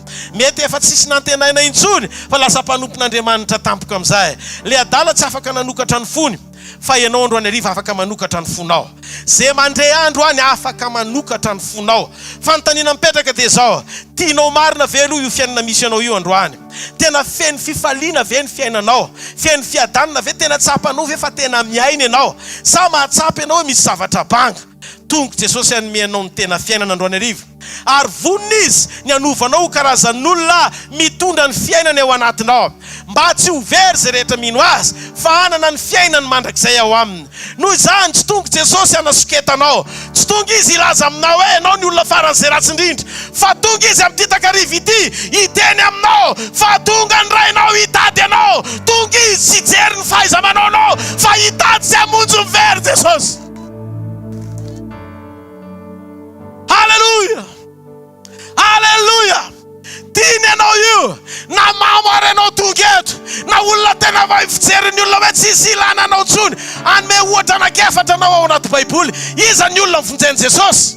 Dia hiteny ianao androany hoe misy fanantenana ny amiko, misokatra ho anao ny alitara amin'ny fanoloran-tena, mbola midanadana ny lanitra n'Andriamanitra tendra ianao. Tsy te hanilika ianao izy, tato-dio fahoriana amin'ny fahafatesana, misy ny mandrakizay miandry ianao androany ariva. Raisy Jesosy ho tompo sy mpamonjy ny fiainanao manokana, tsy mahareteka ao an'Andriamanitra. Haleluya! Reto le ohatra vitsivitsy. Ny olona rehefa mahita anao dia tsy mahita izy afa-tsy ny toetranao sy ny lasanao, fa Jesosy rehefa mahita anao dia mahita izy ny fahatsarana miafinao anatinao sy ny hoavinao. Ny olona tsy miantso anao raha tsy amin'ny zavatra tsy mety nataonao. Enina Partie natsoina koa tamin'ny fanampina anarana hoe Jean-Ba na hoe Partie jamba. Fa zao Jesosy rehefa miantso anao, tsy miantso anao izy tamin'ny zavatra vitanao na ny faratsianao, fa miantso anao izy amin'ny teny tokana hoe malalako ianao, malala hoe masoko ianao, be voninahitra ianao sady tiako. Rehefa tonga eo aminao ny olona dia tsy mijery afa-tsy ny faratsianao, fa Jesosy rehefa mahita anao mamoaka le fahatsarana miafinao anatinao. Le adala efa nahiliky ny olona fa Jesosy tonga nitady azy. Dia fantatrareo, zay foana ny prinsipan'i Jesosy. Jesosy tsy miandry anao izy ho tonga saina any amin'izay misy anao, fa manirakolona izy hanambara ny fitiavany anao. Dia hamangy anao Jesosy, dia ho eo amin'ny fiainanao Jesosy. Zay mandalo fa Jesosy afaka hitoetra ho am-ponao mandrakizay. Riavana ny tany zay rehetra eo amin'ny rava, ary tsy mandrakizay ty tany ty, tsy maintsy hifarana zay zavatra ny tompoka rehetra. Profon'izany tsy ohatsy le olona fantatrao taloha, profon'izany na ianao koa raha mbola andalo, fa ozy izy ny Baiboly ho avy miandro ozy izy zay efarany ny tany sy ny lanitra, fa izy lanitra vaovao sy tany vaovao. Ary zay tany vaovao sy lanitra vaovao zay no manoko an'izay rehetra mino ahy. Ary tadio fa tsisy olona afaka hisaraka mipahary azany ka andeha lavitra. Raisy Jesosy, mila ny Jesosy ianao, mila ny fiadanany Jesosy ianao, mila ny fanafahany Jesosy ianao. Aza mijery ny excuse hoe izy ny lasa izy ny mandeha. Misy tovolahy zay resaka tampoka dia ozy izy tamiko, za pastera mbola tanora, rêve zao mbola mety be. Dia ozy maintsy anazy, o ralahy, miandro rovina ianao, rehefa mba lehibebe hany, ohatroatranareo vao miverina amin'ny tompo e. Dia ozy maintsy azy, o ralahy kely, eno kely ty. Ny fiainanao tsy miankina amin'ny fotoana naterahanao fa miankina amin'ny fotoana fahatesanao. Satria misy olona 50 taona izy nandray an Jesosy, nefa 100 taona ny faharetany fiainana, mbola misy 50 taona zany izy. Ny dikan'izay tanora izy na 50 taona raha fa tsy antatra, satria mbola misy prolongation 50 taona be zao ahafahany manompo an'Andriamanitra. Fa raha ianao ty 4 taona moa ianao zao 15 ans, raha izy ny mahafantatra na accidenté ianao afaka 3 taona ohatra dia ho faty. Ndikan'izay tsy nielanao eto tany ny problème. Ninninona mety endrika isehoany zany fa ny baraingo miafina ao ambadiky ny felanao eto tany. Hoay zany mandrakizay ianao. Dia izy rehefa avy fa ahoana? Satria ny antony ny fiainanao eto ambony tany tsy miankina amin'ny nahateranao fa miankina amin'ny fotoana fahatezanao. Noho izany aza mangatatra andro. Raisy Jesosy androany. Manomboa miombona amin'Andriamanitra androany fa assuré ny aveniranao. Jesosy rery no ny teny hoe raha avy ny fotoana ialako eto izy aminareo maintsy mpianany dia hiakatra ho any amin'ny ray koa ary any amin'izay toerako ny toeranareo koa. Aza malahelo ny fonareo fa andeha amboatra fitoerana ho anareo Jesosy rery no ny teny an'izany. Ka androany ianao raha napakevitra hiaraka amin'ny Jesosy ty tany ty hiaraka aminao izy naiza naiza. Rehefa misokatra amin'ny fonao ka mitoetra amin'ny sitrapony ianao vonina izy ny anampy anao ary ny tsara indrindra hitantana anao ho any amin'ny mandrakizay koa izy somary tiaka ho an'Andriamanitra. Orakoraka mafy amin'ny mpanjaka. Nisy lehilahy anankiray tao hoe Zakaiosy. Io Zakaiosy io mpamory hety. Ty vola farany n'olona mpangataka ary angalany ngarainy hety. Ty vola nametraka amin'ny fanantenany tamin'ny vola sy ny fiadanany tamin'ny vola. Fa noho nareny amin'ny Jesosy izy nandalo Jesosy. Dia zao fantatry Jesosy hoe i Zakaiosy io mangetaheta anazy. Fa hitanareo ny boky ny Genesis tonga valambin'ny folo. Andriamanitra tsy mandondona ohatran'ny Abraham zany ny teny hoe efa tonga fa voainy trano. Fa mialokaloka eny amin'ny hazo terabinty izy fa tsy miantso. Zay mahalehibe azy sady be voninahitra azy. Fa i Abraham mila tonga saina mampandroso azy. Ka raha olona manana toetra tsy tia mampetrany vahiny, tonga dia diso an'Andriamanitra Abraham. Fa zao lasy Abraham mivoaka ny azakazaka nampandroso azy. Ohatr'izay koa ny tena direction an'i Jesosy ho any amin'ny Zakaiosy. Fa Jesosy niandry an'i Zakaiosy anetsika an'le etaeta hiakatra eny ambony ny aviavy. Vozy izy Andriamanitra hoe tonga ny fotoana hiatranony antranony amin'izay Zany hoe rehefa feno ny fepetrany etaeta tsy azo sakanana amin'ny fandrosoan'Andriamanitra. Ny marina tsy le mibosesika be niaraka tamin'i Jesosy fa ety dia ety ny olona. Tsy reny olona ety dia ety reny akory ny tadiavin'Andriamanitra fa olona anankiray eo anatin'ny arivo mampiasa ny fony mangetaeta n'Andriamanitra. Vao nangetaeta i Zakaiosy dia ozy izy Jesosy midina faingana fa ho any an-tranonao Vao tonga tao an-tranony Jesosy tsisy resaka tsisy ninninina fa tsara-pananina sy ny tompo taminy. Ny olona mitsara natrano any amin'ny mpanoty izy satria tsy tiany olona. Dia no tsara Jesosy tena manantona n'ireny faniliky ny olona reny mihitsy. Reny le debanadala be faran'izay gaigy reny mihitsy ny tian'Andriamanitra. Ny olona efa tsy tia lalanao tsony fa tehiteny aminao misy anankiray androany arivo tianao ary nanolotra ny ainy hamonjy anao. Izy tsy mahafoy anao fiainy andala mpikatsahana anao izy. Dia zay programme zay androany ny tiako hotrapanao. Tsy tonga eto zay anambara ny tenanay na ilaza fa mahavita zavatra zay. Zany ny profil ilazako fa raha ohatra ka vitan'ny Elisa raha izy mpanao fahagagana ny lohan'ny solany nampaniriny voalohany volony satria tsy tiany rehefa naneniny ankizy ny lazana hoe le sola dikan'izay nitondram-bavaka fotsiny izy dia bronina. Fa ny problème tsy naniry le voly satria tsy avy amin'le fahagagana. Dia hiteny aminao androany tsy ny zavatra rehetra ny ain'ny olombelona atao fa ny olona tsy mahefa ninninina fa rehefa eo ny présence n'Andriamanitra sy ny fanotronany afaka hitranga ny zavatra rehetra. Ny impossible mivadika possible fa mifonao ny oerany. Rehefa tonga tokatranon'ny Zakaiosy Jesosy olona faran'izay tena tia vola lasa nahavita nahafoy avy efatreny. Sy nalaiko tamin'ny fanambakana vakio ny loka toko fasiambin'ny folo. Sy nalaiko tamin'ny fanambakana ho nerako avy efatreny. Sy nalaiko tamin'ny tsy marina rehetrarehetra homeko zaraiko amin'ny mahantra. Hozy Jesosy todika amin'izay Jesosy mission accomplie. Changement radical. Olona tena tsy izy mihitsy lasa niova tena mety tamin'Andriamanitra tampoka. Ka ohatr'izany Jesosy rehefa tonga Zakaiosy nitongavany ire mandeha.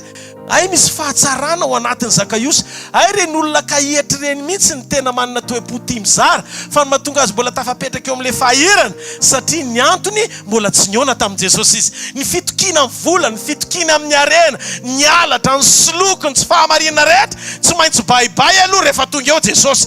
Zay aloha ny planin'i Jesosy voalohany. Nahatongavan'i Jesosy tao an-tranon'i Zakaiosy tsy tonga mba hampitombo azy lava be hoe firmetatra ianao dia lavaina firmetatra. Tsy any amin'ny resaka fanalavana ny Zakaiosy misy ny eo anatin'ny lohany. Tsy hoe tsy mody mampiresaka satria mpanan-karena Zakaiosy dia mody hoe tsara tarehy be le jironareo tsisy resaka fantokafana mihitsy na compliment hoe manakareny Zakaios fa tonga tao izy tsy nitily ny areny Zakaios fa nitily ny fony Zakaios. Ny important de Jesosy ny fiovany Zakaios fa tsy ny volany Zakaios. Noho izany tsy ny zavatra ivelany no anaratonana ny olona ho an'Andriamanitra fa fo miova ho an'Andriamanitra nitazo Andriamanitra ao anatin'ny olona.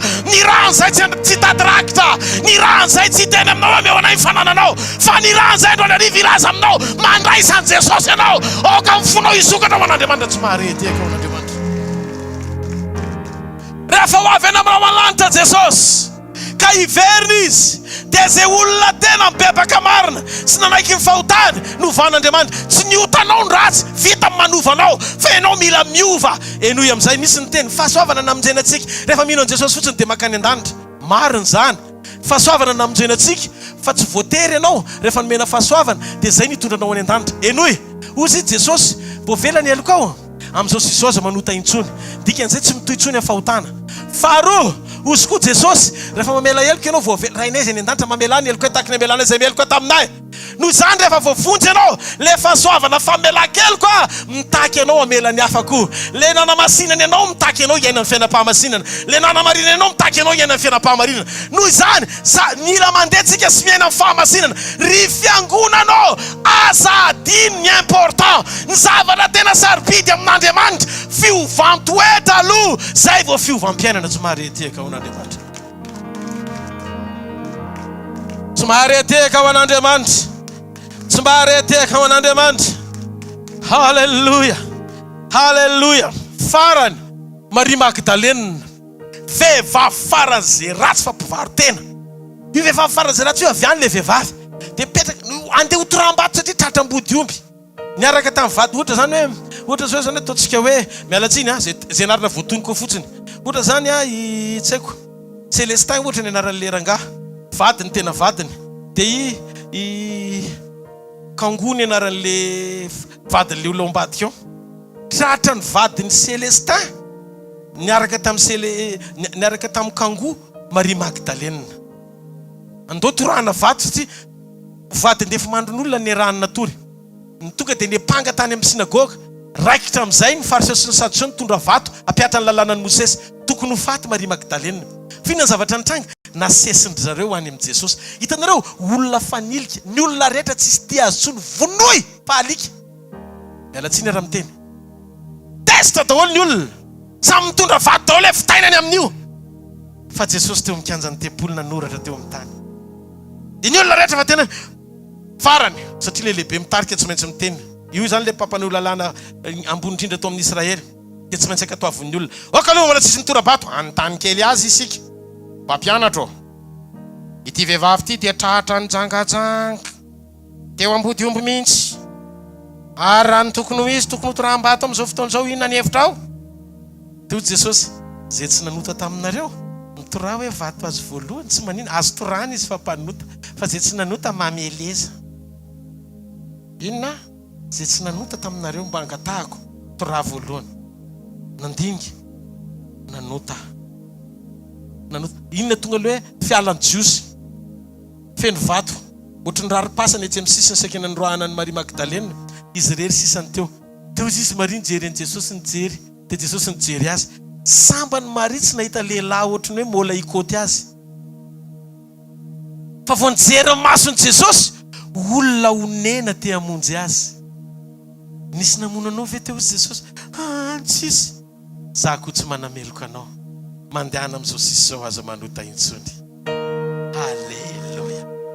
Enoy rehefa miona ny fahotanao sy ny famindrapon'Andriamanitra dia potika ny ota satria Jesosy efa natao ota. Raha vao miaiky ianao miteny hoe tsy tiako tsony le ota dia midelivre anao Andriamanitra, manafaka anao Andriamanitra. Fa raha mbola misy fifamatorana amin'ny ota ao anatinao dia sarotra ny opération. Fa ny zavatra azoko antoka androany anafaka ny tsiraray avy eto Andriamanitra. Inoko fa ikoriana amin'ny famonjena omenao lanja ny nahafatesan'i Jesosy amin'ny fanekenao andray azy. Sokafo ny fonao androany hariva mitsangana amin'ny toerana misy ianao. Afoafainy amin'ny lanitra ny tananao. Tsy manilika mpanota ny Andriamanitra ao. Izy tsy tia ota fa izy tia mpanota mba hibebaka aminy. Androany hariva antso any tsiraray avy any amin'izay misy ianao any anaty fiara n'aiza n'aiza naniraka anay Jesosy hiteny aminao fa ninninna faratsinao rehetra, ninninna tsy famendrenao rehetra, aza manameltenana miala amin'Andriamanitra. Androany arivany fotoana tsy hitarika anao zay hoe andao fariny fitaopivavana sy ny fiangonana misy anay. Netra tsara zay miaraketo ao anatin'ny tiatsa fitoriany ty androany. Misy ny rehetra ato, na fiangonana zokiny na zandriny na netenatenany ato daholo. Noho izany tsy hitarika anao zay ho any amin'izay misy anay, fa hanondro anao zay iombona amin'Andriamanitra, mihavana amin'Andriamanitra nenao. Raha izy Jesosy ho tompo sy mpamonjy ny fiainanao manokana, sakafo mifonao androany arivo, sakafo mifonao androany arivo. Raha resy lahatra ianao an'olo tena ho an'Andriamanitra, tena ho anatin'ny fonao ray manontolo, makanesa aty aloha hivavaka ho anao zahay, angataka amin'ny tomponao manokana zahay, manisa folo aza menatra, makanesa aty aloha, isa, roa, telo, efatra, dimy, enina, fito,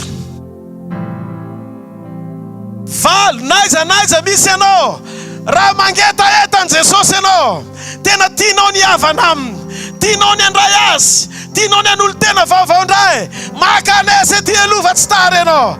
Tsy olona ny ilainao, Jesosy avy any Nazareta no ilainao.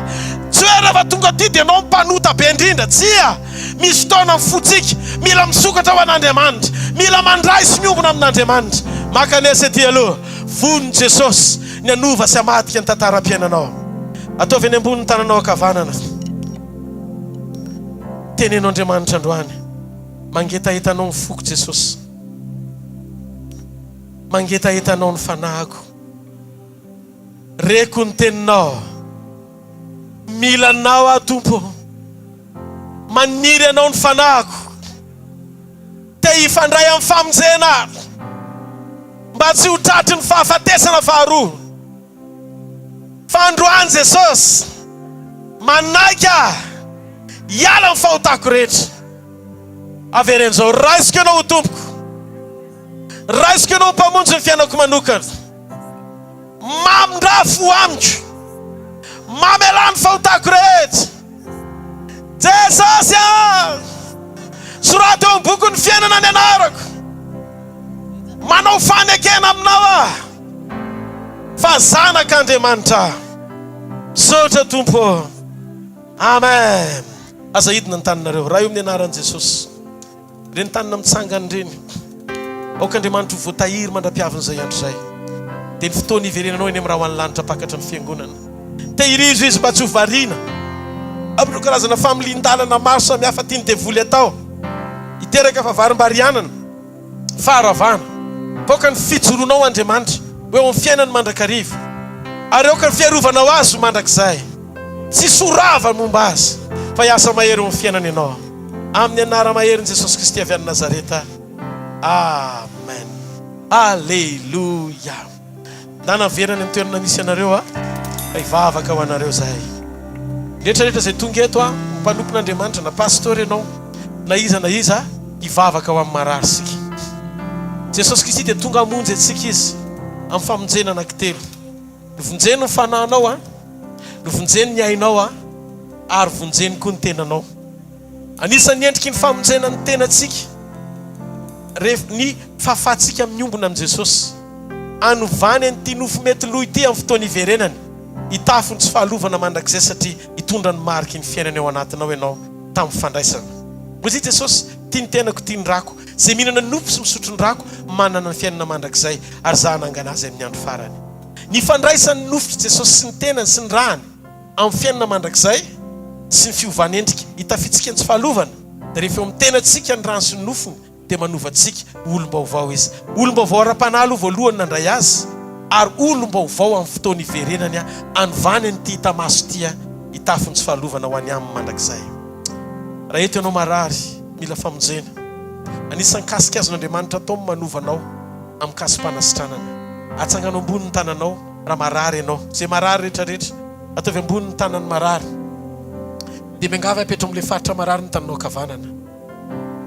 Hozy Jesosy, ny famantarana manaraka an'izay mino amoka dia amin'ny anarako izy iteny fiteny zay tsy mbola iny izy andray menarana izy zany na dia sotra avy mafaty izy dia tsy ampaninina zany ametra tanana marary izy dia ho sitrany reny afaka ikasika ianao amin'izay toerana misy ianao Andriamanitra tsy tanan'ny pastera no mitondra fanasitrana fa ny dia kapoka ny retan'i Jesosy roa arivo taona lasa zavatra azony mino raisina ilay izy amin'ny fomba tsotra halleluja dia oka mpiandraikitra nakaiky andren'olon-dreny hivavaka ho azy any raha afaka misy zany groupe kely afaka mandeha dia hivavaka ho azy any halleluja mivavaka tsika avofany amin'ny lanitra ny tanareo dia teneny fanahy masino milanao zay androany halleluja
tena mila nikasika ao zay Andriamanitra. Rehefa nandrayan'i Jesosy eto am-ponay dia fantatra Andriamanitra fa ianao tonga dia mampitoetra sy mampidina ny fananao ao anatinay. Ary ny titakarivo ity izay zavatra tsy mety rehetra ao anatin'ny fiainan'olona. Inoko fa mpanasitrana ianao. Mety misy aretina tsy voatery ho voatono ho vavako Andriamanitra. Raha any amin'ny toerana rehetrarehetra eo mety misy olona malemy ao, mety misy olona ao marenina, mety misy jamba, mety misy mona, mety misy tena hoe manaintaina misy fivitosana. Ino ity teniko ity? Tsy olombelona manafaka anao. Tsy afaka anao zavatra mihoatra zay no zay tian'Andriamanitra atao. Rehefa tsy asa izy ka tsy ataon'ilay izy fa mety misy antony manokana dia tsy afaka hitranga zany. Fa rehefa asa izy tsisy masaka anazy kosa.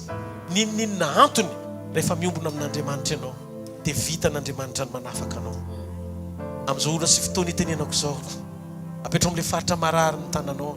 Mety tsy voatery ho voatonoko ilay izy. Fa ninona zavatra misy ao. Raha malemy ianao dia mandehana amin'ny anaran'i Jesosy. Tonga dia mitsangana. Atsopazo beky dia mandehana. Na mitsangana amin'izay toerana misy ianao, fa afaka tonga dia natsangana anao Andriamanitra. Aza marefa amponona fa afaka ho ataon'Andriamanitra zany rehefa mihetsika ianao miaraka miteny amin'ny anaran'i Jesosy avy any Nazareta. Mitsangana ianao. Mitsangana amin'ny anaran'i Jesosy. Mitsangana amin'ny anaran'i Jesosy. Ho an'ny marenina rehetra mandrenesa amin'ny anaran'i Jesosy. Mandrenesa amin'ny anaran'i Jesosy. Ho anjava mahirata amin'ny anaran'i Jesosy avy any Nazareta. Ho an'izay fivitosana rehetra. Aisy tahaka ny tenen'Andriamanitra tamin'ny menarana hoe kibonao ny andehananao tonga dia nanjavona ny tongony. Nandeha tamin'ny kibo menarana. Androany ny fivitosana rehetra miaisy amin'ny anaran'i Jesosy. Ninona karazana rehetra ao anatin'ny vatanao ao. Izay zavatra tsy nambolen'ny ray dia afaka hongotana izany. Manana fona sy fanantenana fa mpanasitrana Jesosy, mpanafaka Jesosy. Ninona endrika izay aretin'izay androany. Iaisitra tsy ampahory anao tsony. Amin'ny anara maherin'i Jesosy Kristy avy any Nazareta. Tenene miala! Miala! Amin'ny anaran'i Jesosy. Avereno afaka! Sitrana! Sota Jesosy. Mety any amin'ny taolana izy, mety any amin'ny taovam-pananana izy, mety adina izy, mety rana izy, mety avokafoka fitaovam-pisefona izy, mety any anatin'ny lohanao an'la izy, mety eo amin'ny tongotra izy, mety eo anatin'ny vatanao. Fa androany manana fanantenana, fananjafina le izy amin'ny anaran'i Jesosy Kristy avy any Nazareta. Satria mbola ilain'Andriamanitra ianao fafananany, satria mbola ampiasanao izy, mbola fantany fa fantsona tsara eo am-pelantanany ianao. Fany amin'ny lanitra antanao dia misaora azy amin'ny fonao manontolo, makasitra azy amin'ny fananao manontolo, mifalia amin'Andriamanitra, miravoravoa mibary ianao amin'ny anaran'i Jesosy Kristy avy any Nazareta. Saotra Tompo, saotra Tompo, velona ianao, miasa mahery ianao. Halabaro sendereo, kabarasi. Haleluya. Memboninahitra mandrakizay ny anaranao, mpanjaka ny mpanjaka sy tompontolo. Fany amin'ny lanitra antanao dia misaora azy amin'ny fonao manontolo. Haleluya, haleluya. Tonga dia ataoviny ese, ataoviny ese, ataoviny ese, ataoviny ese. Haleluya. Velona Jesosy, velona Jesosy, velona Jesosy. Tega mafeon'Andriamanitra. Haleluya. Ataotrao ny tanan'izay natsiarany sitran'ny tompo izy. Afaka. Zay afaka. Ataovatrao mba hita hoe zay afaka. Zay sitran'ny Jesosy teo no eo. Ataovatrao hoe haleluya. Raha ohatra ka mitondra olona reo na renina na mety misy problema maso fa afaka mikisay eto akaiketo hoe aty amin'ny sisiny aty jerena. Eto ambadika zay afaka rehetrarehetra ikasika anareo mba tsy hiverenana izany tsony amin'ny anaran'i Jesosy. Sady tiandreny avy aminareo ihany koa. Voa atao le afaka rehetrarehetra fa ametrahan-tananareo. Kasina le faritra zay nafan'Andriamanitra, confirmena fotsiny pour confirmation. Tao ambony tsara ny tana dia tongava. Makanesa eo amin'ny sisiny jerevana le izy dia ivavaka ho anareo orinan'izay. Angana. Tiafa mafibetsika ho an'Andriamanitra. Zay afaka rehetrarehetra, zay natsiaro hoe afaka ny sitran'Andriamanitra, makanesa atao amin'ny sisiny ato. Haleluya. Haleluya. Ndaontsika ity tanana tenene hoe velona Jesosy. Mahery Jesosy. Mavita azy Jesosy. Mpanjaka Jesosy. Ndaontsika iorakoraka mafeo an'izay rehetra ny kasihan'i Jesosy androany. Haleluya. Haleluya. Ny ambassadeur mba makato manao ese azafady manao ese dia zay afaka rehetra vita ese tonga dia makaty elo. Azadino fotoanantsika rapitso rapitso amin'ny 3:00 manomboka tsika amin'ny 3:00 final farany rapitso ho Antsirabe manokana amin'ity saison ty dia miveriny zay aorinan'izay mety ny taonao avindray. Haleluya. Ndao iorakoraka mafeo an'Andriamanitra. Haleluya. Rapitso ariva amin'ny 3 fotoanantsika azadino. Amen. Haleluya. Inona ny zavatra nataon'Andriamanitra? Inona ny zavatra mitranga? Haleluya. Ndao ary asisika hira anankiray dia mandamina kely dia mapakatra ny ekipa rehetra sy ny vavolombelona.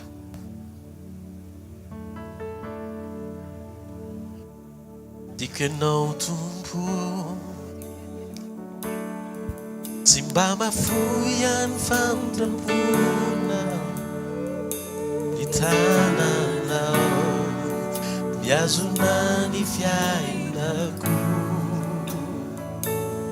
maraina vao mifoa matrapatoriko Jesosy io irako ny hatsaranao.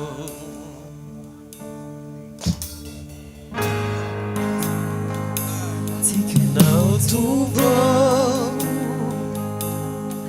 tsy mba mafoy any fandrampoanao ny tananao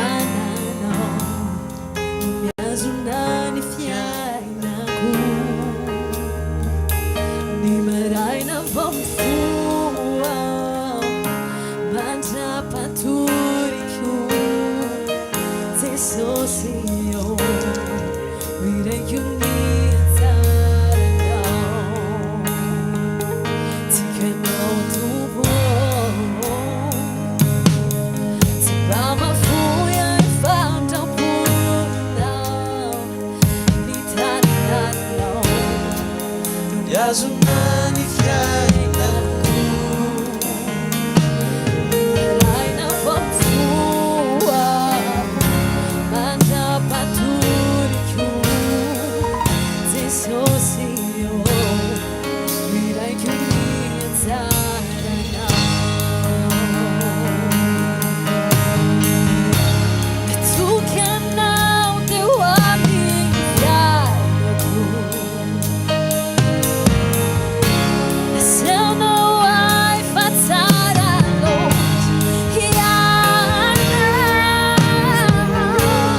isaky ny miainao Jesosy io miraiko miantsarana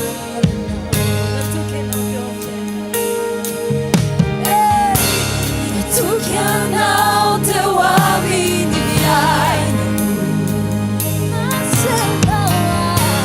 aseonao ay fa tsara loatra ianao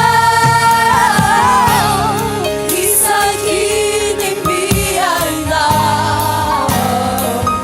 Jesosy io miraiko miantsarana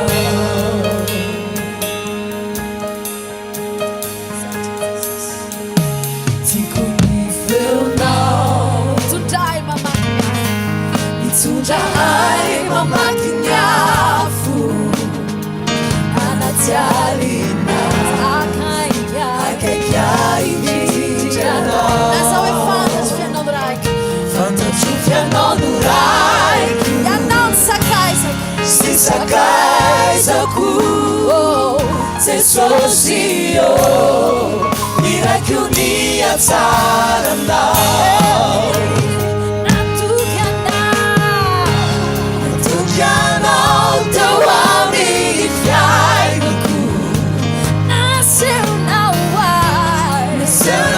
ay fa tsara loatra ianao isaky ny miainao Jesosy io miraiko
Tana mafewan Jesus. Ramatura faly arivo dimy andro efapolo taona. Tao anatin'ny roa amby roapolo taona io masony anankiroa io mangirifiry ary talohany natongavany teto tamin'izy tonga teto dia mbola nangirifiry ary tsy tantiny mihitsy tao anatin'ny vavaka fanasitranana ho an'i Jesosy mivoninahitra efa tsy maninona intsony olakolaka mafy ho an'i Jesosy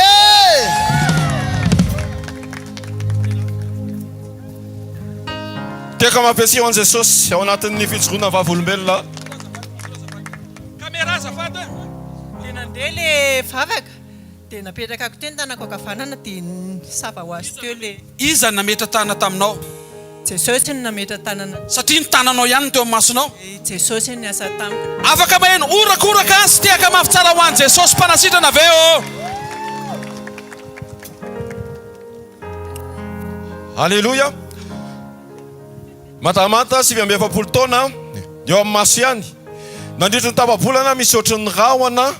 Rehefa mijery zany dia ohatran'ny misy manelingelina misy ohatran'ny rahona. Rehefa mijery androany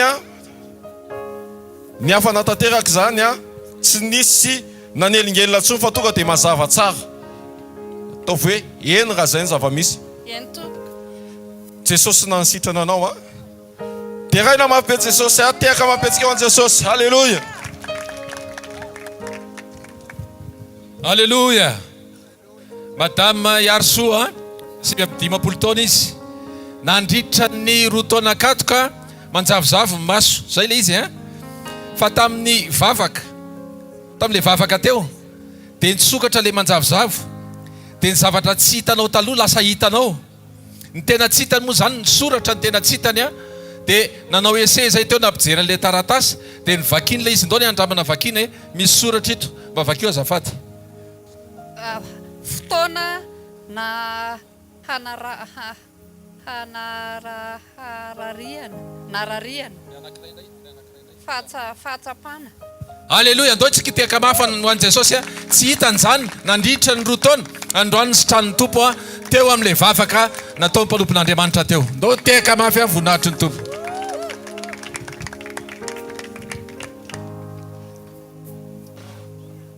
Ramatoa Arsoa 7 taona tao anatin'ny 2 volana may zany tongon'io tao anatin'ny 2 volana dia maina ny tena be ary mangirifiry foana isaka ny mietsika dia mangirifiry tao anatin'ny vavaka fanasitranana nandray kasika izy dia sitrana avy hatrany tsy mangirifiry tsony ho an'i Jesosy ny voninahitra. Orakoraka mafy ho an'i Jesosy.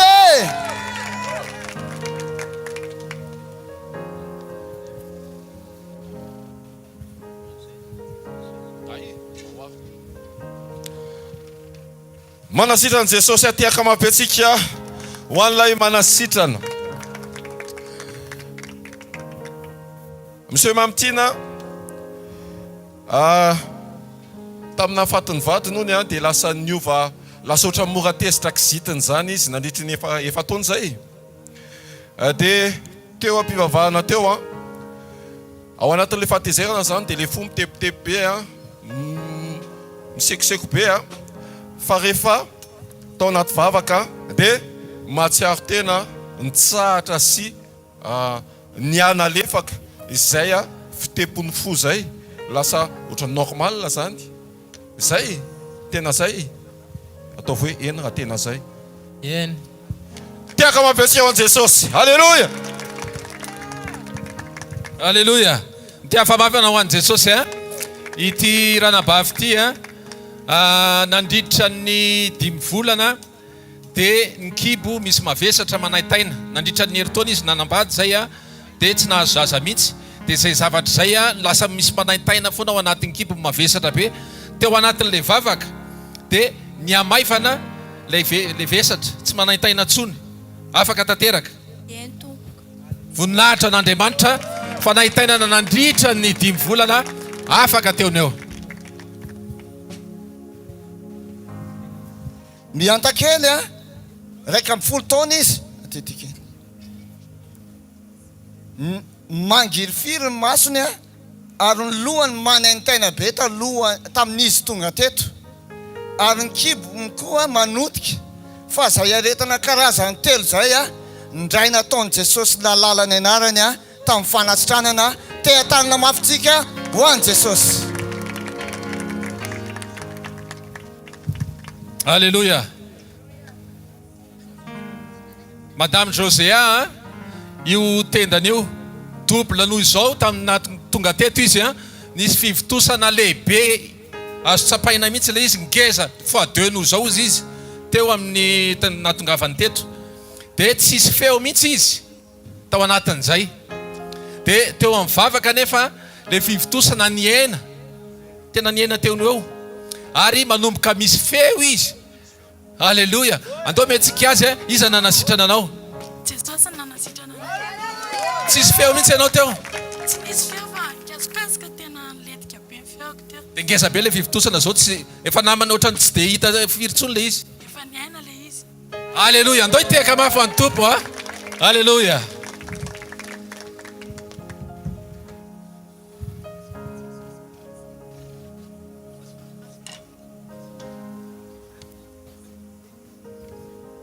Madame Patricia 12 taona tao anatin'ny 7 taona ila mosiny havanana io a marary a tena manentena be araka amin'ny lazainy marina zay Madame Patricia. Nanomboka tany a depuis 2018 efa taona tany hoany de février toko izy nietsika de nivavaka teo a de eniko mihitsy de sitrana tsy afaka mipetraka ela tsy afaka mitsangana ela sa nefa za teo mipetraka de mivavaka voninahitra ho an'i Jesosy fa sitrana. Alleluia! Ntatarainy tamiko teo rehefa nanontaniana izy a mbola tsy nisy vavaka fanasitranana ozy izy a fa efa nandre fanasitranana teo atoerana teo a teatana mafitsika ho an'i Jesosy. Alleluia. Andriamatoa zoky Jean de Dieu a nandritra ny 3 andro izy sepitra. 3 taona sa 3 andro? 3 taona. Nandritra ny 3 taona izy a sepitra. Fa tamin'le vavaka fanasitranana de nahatsapa tao anatin'ny taona izy fisokafana de zao izy tsy mahatsapa sepitra tsony. Zay le izy a. Alleluia. Tiafa mafy anao ho an'ny tompo a. Zany Jesosy rehefa miasa tsy mamely izy a. Alleluia.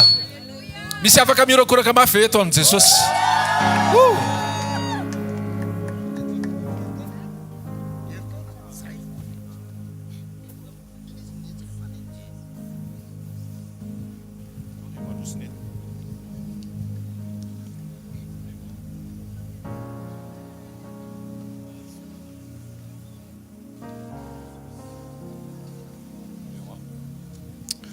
Ramatoa Razafy Malala nandritry ny 5 taona nisy katarakta ny maso ary somary sahirana ny amin'ny fijerena ohatran'ny manjavozavona ihany koa ary misy manelingelina fa voatonga teo izy na dia tsy tao anatin'ny vavaka ary fa mbola tamin'ny fiandohan'ny fotoana voatonga teo izy dia ohatran'ny efa eniny maivamaivana sy ny savasava izay fanelingelena natao amin'ny masony izay tao aorianany vavaka indray dia vao maika nisy fiovana bebe kokoa ilay fahatsapana maso hoe manelingelina sy manjavozavo dia faly izy fa nisy fiovana arak'izay Jesosy nanao zay teo amin'ny fiainanao dia raina Jesosy ndao aritsika tiaka mapetsika eo an Jesosy. Alleluia. Mandrosoanao ranabavy Madame Valérie nandritry ny 7 andro. Tsy hoe nanao sport izy na ohatr'izany fa manevika foana izy. Nandritra ny 7 andro ary manindrotsindrona anazy le izy manaitaina. Fa androany teo amin'le hoe apetrao amin'ny faritra marary ny tanana dia napetrany dia afaka teony eo niala le fanaitainana le manevika le nandritra ny 7 andro niaisotra ho azy noho ilay Jesosy mpanafaka. Ndao tsika tehaka mafy ho an'ny tompo.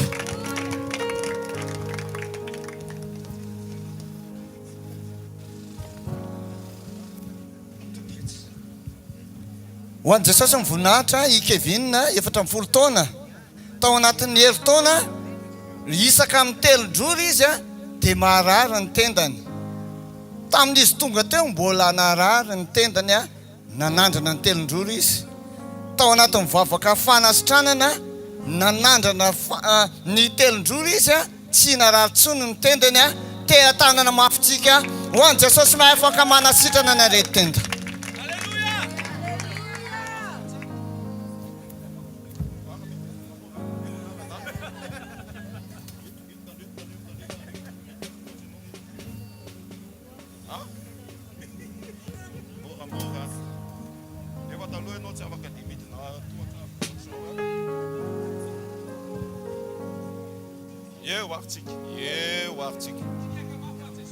Tiaka mafy ho an'i Jesosy. Ramatoa Angèle nandritry ny 2 taona sy tapany misy raha mandeha any amin'ny fanaka any amin'ny fivaviana dia izy io a misy cancer du col de l'utérus ary tsy afaka mipetraka maharitra. Teo izy nefany a mipetraka nandritry ny 3 ora. Halleluja, tiaka mabenao an Jesosy amin'izany e. Ary ny ao amin'ny lamosiny koa nefany a rehefa miaraka amin'izay dia misy manaitaina. Dia rehefa le mipetraka iny a dia manaitaina. Fa teo a mipetraka dia nitsangana, efa mipetraka ela be dia nitsangana tsy nanaitaina intsony. Voninahitra Andriamanitra iray ihany. Tiaka mabenao an Jesosy. Halleluja.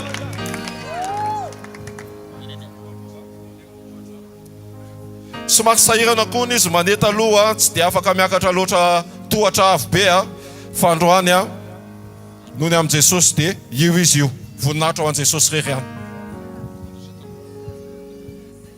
Halleluja. Misy zavatra izay manahirana ny ray aman-dreny tsy roa aman-tany a rehefa marary ny zanany. Andrindrindrindra izy zaza ito a hatramin'ny nahaterahany misy kista ny masony ilany havia. Io le zaza dia io kista io a rehefa mitombo izy mitombo dia miara mitombo any ny angezany le fivitosana. Dia androany izy mbola tonga teo mbola nisy fivitosana be io masony io. Fa tamin'le fotoana nivavahana teo dia niena. Tsy haiko raha jereny kamera tsara, afaka jerentsika tsirairay avokoa, fa tsy mahita fivitosana eto. Ohatra ny diany kely io. Fa teo izy nefa fivitosana be. Fonto be mihitsy amin'ny masony havia. Dia niala teo amin'ilay fotoana vavahana. Dia nitsapaiko dia gaga be tsy hitako intsony ilay izy avy eo. Halleluja. Zao izy zao tsy sininona lasa tsara tare kely a le tovavy. Ndao tsika tehaka mafy a ho an Jesosy. Halleluja.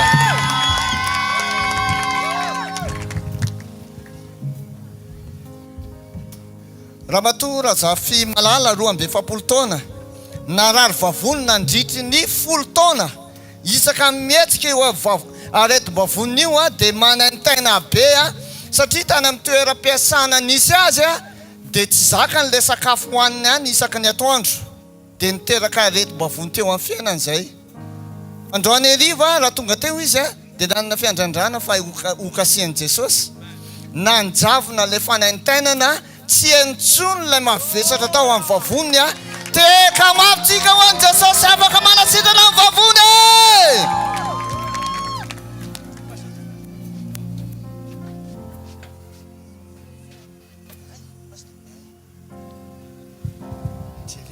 Ao amin'ny resaka vavony ihany indray isika amin'izao fotoana izao a mikarakara ny vatan'ny zanany.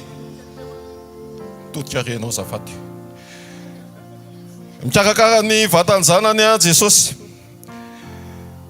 Monsieur Angelo a nandritry ny 2 taona narary vavony ary tamin'ny mbola tonga teo izy dia narary ny vavony nanaitaina raha vao mangatsika ohatr'izao io izy io a lobaka fotsiny nanaovany tena somary nangovongovotra kely izy hoe mangatsika fa tsy naninona le izy. Jesosy no natonga an'izany a sitrana le vavony nandritry ny 2 taona nanaitaina. Tiaka mabe ho an Jesosy. Halleluja. Ohatrany tsy ampitehaka voninahitry ny tompo izany rehetrarehetra izany a. Andriamatoa sedy a nandritra ny 7 taona. Nandritra ny 7 taona marary lamosina. Zao alavan'izao. Marary lamosina izy a nandritra ny 7 taona avy any Antananarivo izy dia tena amin'ny taxi brosy izy mbola marary foana ny lamosina. Tonga mipetraka teto izy mbola narary ny lamosiny a fomba fisehony a continue izany hoe mitohy le faharariana sy le fanaintainana. Dia nisy fotoana mandeha dia mijanona re dia tsy re dia tsy re. Fa teo amin'ilay vavaka fanasitranana dia niaisotra tanteraka le fanaintainana dia ohatran'ny niandriandry kely any izy hoe hiverina ve le izy sa tsy hiverina. Tsy niverina intsony le izy. Afaka tanteraka. Halleluja. Ndao tsika hitehaka mafy voninahitry ny tompo.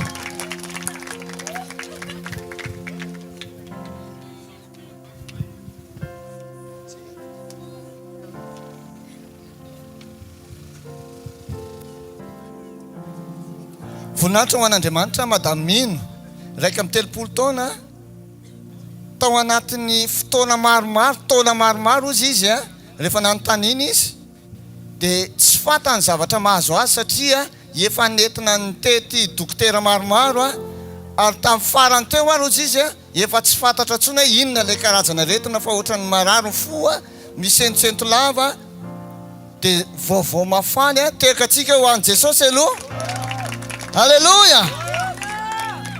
Tena nietsika hoy izy tao anatin'ny fotoana ilay izy, fa rehefa vita mivavaka fanasitranana nikasihan'i Jesosy a tsy naninona ntsony ny fony nefa tsy nahita fanasitranana tany amin'ny toerana maro samihafa. Orakoraka mafy ho an'i Jesosy.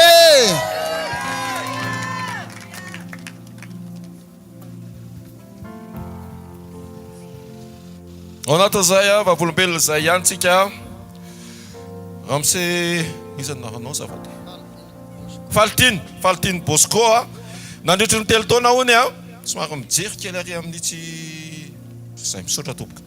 Nandritry ny telo taona nisy fivotosana tao amin'ny sandry a dia nanakotsako teo a tahaka izany ihany koa ny ranjo a efa nentina tany amin'ny dokotera tao anatin'izay fotoana izay a fa mbola nanakotsako ilay izy tonga teo a rehefa teo anatrehan'i Jesosy a dia sitrana somatsara tsy misy nanakotsako ntsony a ary a tsy nisy fivotosana ihany koa ataovy hoe eny a raha tena izay tokoa. Alleluia. Teka mavetsy eo an'i Jesosy.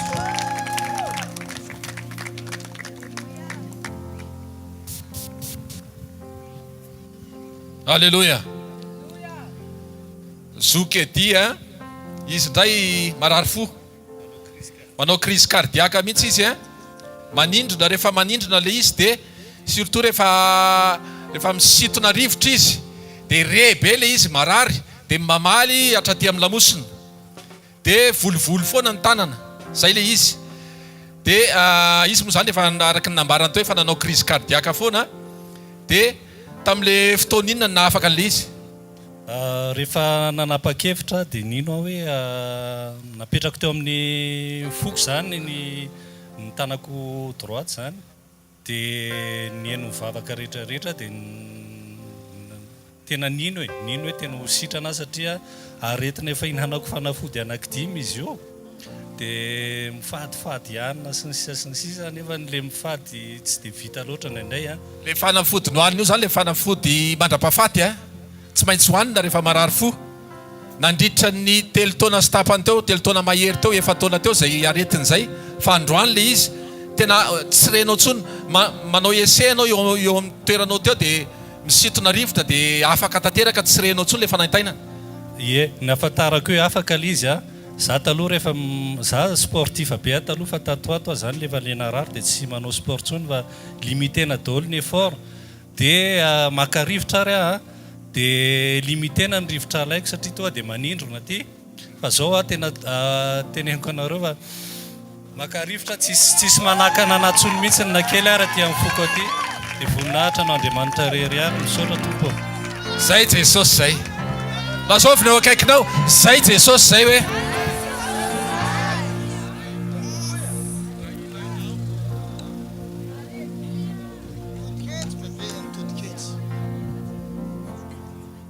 Bebe Maria Antoinette fitopolo taona heritaona sy tapany zay a manjavona be ny masony, tsy mahafantatra olona tsy mahafantatra loko fa voninahitra ho an'Andriamanitra sitrana tanteraka izy a antanitsika izy a sao dia tsy matoky ianao. Bebe Antoinette mahita zao manjary afa mazava be ny masoko voninkazo iny to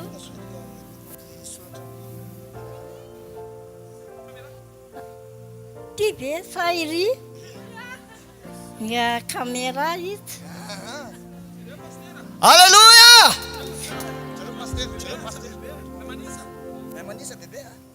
Mahay zaka 1 2 3 4 5. Orakoraka mafy ho an'i Jesosy.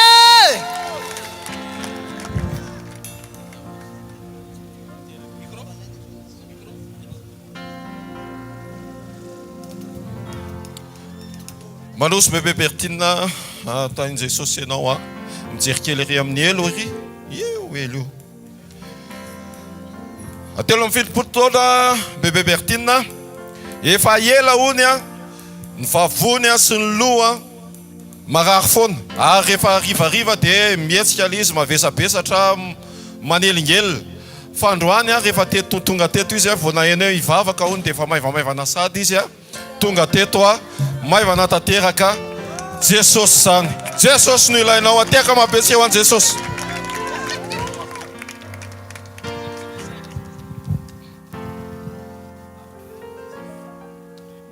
Alléluia.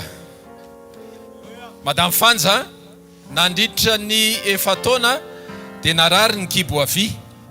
Izy efa voan'ny appendicite dia tahaka an'le fanaitaina an'le appendicite mihitsy ny fisehoany nandritra an'izay efa taona izay.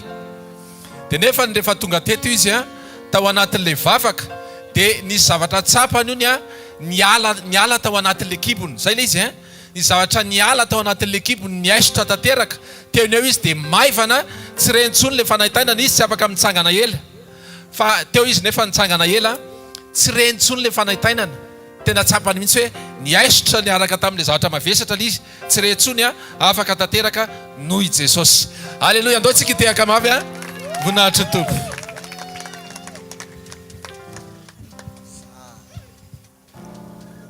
Solonena folo taona izy nanomboka tamin'ny alakamisy lasa teo misy fivotozana tamin'ny tombony avy.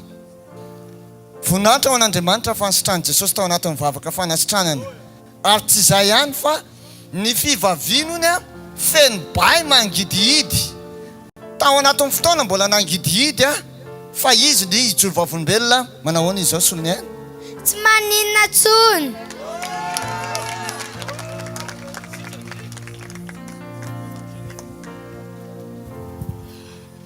Eo tsika mijery an'itsy eloitsy ieny tompoko misaotra. Madame Janine 10 taona nandritry ny 2 taona dia misy maneno ny sofina. Manelingelina nandritry ny 2 taona dia naneno ny sofina. Teo dia nitsahatra tampoka rehefa tao anaty vavaka le sofina maneno tena tsisy fafinaretana mihoatra zany angamba Madame Janine. Tena zay le izy teneny hoe eny raha nijanona le manenoneno. Efa nijanona zao le sofina tao anatin'ny vavaka iny dia nijanona ohatrany tsy henoko tsony. Alléluia. Tiaka mabetsy eo an Jesosy. Fandrenesana vaovao miaraka amin'ny Jesosy. Jesosy no ilainao. Alléluia. Alléluia. Mandosy ray aman-dreny Andriamato Jean-Claude 12 taona. Nandritra ny 2 volana. Zay le izy nandritra ny 2 volana marary fo midobodoboka foana ny fo saika tapaka lalandra izy fa teo amin'le fotoana izy mantsy mipetraka tesy dia nasaina nitsangana izy dia nalaina izy itsangana satria mbola tena mavesatra ny tongony koa ny tanany tsy afaka miainga dia mbola mavesatra be dia nasaina napiny izy zany tetsy hoe ataovy amin'ny faritra marary ny tananao arao izay tenen'ny mpanompon'Andriamanitra. Dia tamin'le fotoana nitsanganana satria mipetraka daholo zareo tamin'le narary tesy dia hoe nasaina nitsangana dia rehefa nivavaka ny mpanompon'Andriamanitra dia le fo midobodoboka be lasa tsy nisy an'izay intsony midoboka ny fo fa tsy midobodoboka be. Zay le izy dia le tanana sahirana io tanana io nametrahany tanana tao tsy afaka miakatra ohatran'iny izy fa zao lasa afaka miakatra mety tsara tsy afaka nataonao zay taloha afaka izy zao afaka mitsangana tsara. Alléluia. Ndao tsika tehaka mafy voninahitry ny tompo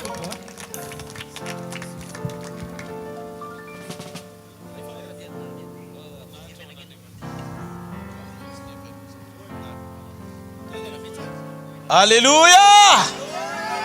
Ataovy zao hoe velona Jesosy. Miasa Jesosy. Mahery Jesosy. Andaontsika efa mbola mba lolo kely ihany ianao fiterana kely anankiroa teny falitsika iravitsika anome voninahitra an'Andriamanitra orakoraka mafy eo an'Andriamanitra. Dosika itsangany eo amin'ny toerantsika dia hitehaka mafy an Jesosy tsy mare hoe alleluia. Tenany hoe any amin'ny avo indrindra tenany hoe hoanao voninahitra Jesosy hoanao voninahitra orakoraka ho an'ny tompo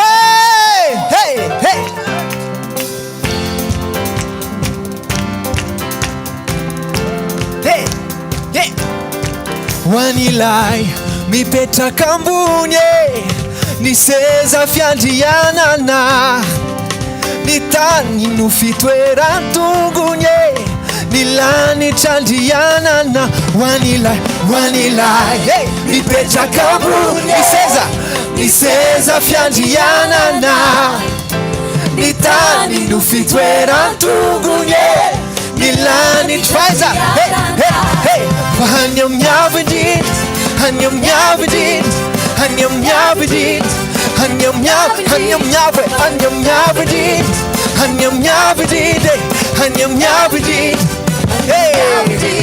ka hoia hoe teraina teraina teraina teraina ka hoia hoe teraina teraina teraina teraina aseo ihany tompony fifalianao hoe orakoraka ho an Jesosy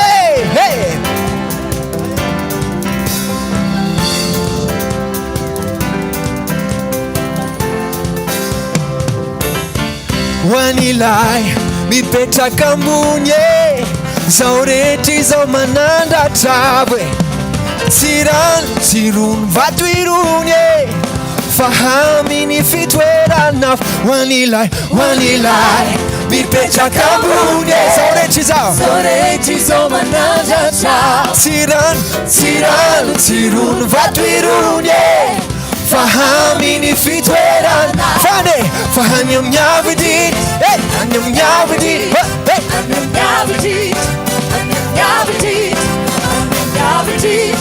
hany amin'ny avindrindra hany amin'ny avindrindra hany amin'ny avindrindra ka hoia hoe teraina teraina teraina teraina ka hoia hoe teraina teraina hany amin'ny avindrindra hany amin'ny avindrindra hany amin'ny avindrindra fa hany amin'ny avindrindra hany amin'ny avindrindra hany amin'ny avindrindra hany amin'ny avindrindra hoia hoe teraina hoia hoe teraina teraina ka hoia hoe teraina teraina teraina somary orakoraka ho an Jesosy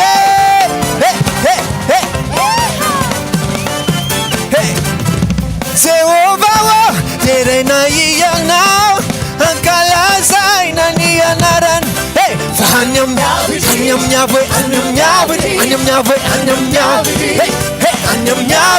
fa hany amin'ny avy fa hany amin'ny avy hany amin'ny avy hany amin'ny avy ka hoia hoe teraina teraina teraina hoia hoe ka hoia hoe teraina teraina hany amin'ny avindrindra hany amin'ny avindrindra hany amin'ny avindrindra hany amin'ny avindrindra hany amin'ny avindrindra hany amin'ny avindrindra hany amin'ny avindrindra hany amin'ny avindrindra hoia hoe teraina teraina teraina hoia hoe teraina teraina teraina hany amin'ny avy hany amin'ny avindrindra hany amin'ny avy hany amin'ny avy hany amin'ny avindrindra hany amin'ny avindrindra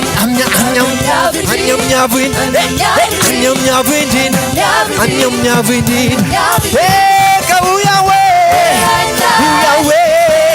teraina hoia hoe ka hoia hoe teraina teraina teraina teraina ka hoia hoe teraina hoia hoe teraina ka hoia hoe teraina teraina teraina teraina orakoraka mafan Jesosy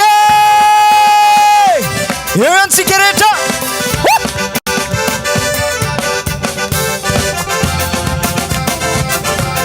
Alléluia asale orakoraka man Jesosy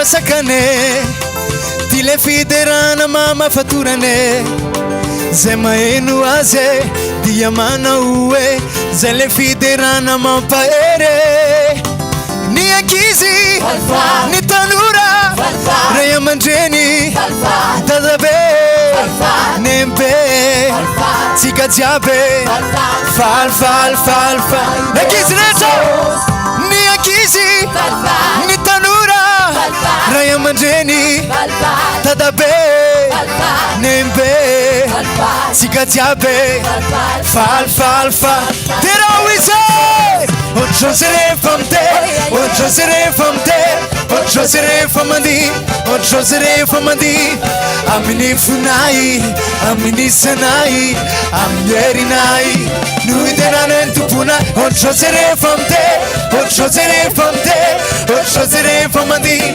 autre chose rehefa mandihy amin'ny fonay amin'ny sanay amin'ny herinay sy fanletro kiorakoraka matsy Jesosy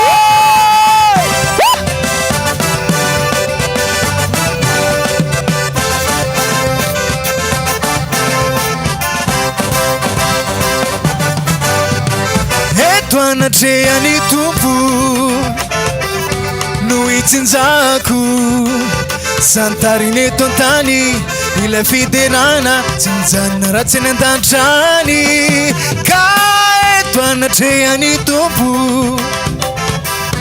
no itsinjako santariny eto antany ilay fiderana tsy mijanona ratsy any an-dantrany ny ankizy ny tanora ray aman-dreny dadabe nembe tsika jiaby falifalifalifa iteran Jesosy ny ankizy ny tanora ray aman-dreny dadabe nembe olo jiaby falifalifalifa iteran tsika rehetra autre chose rehefa mite autre chose rehefa mandihy autre chose rehefa mandihy amin'ny fonay amin'ny sanay amin'ny herinay no itenanany tomponay autre chose rehefa mite autre chose rehefa mite autre chose rehefa mandihy autre chose rehefa mandihy amin'ny fonay amin'ny sanay amin'ny herinay omiana madio an Jesosy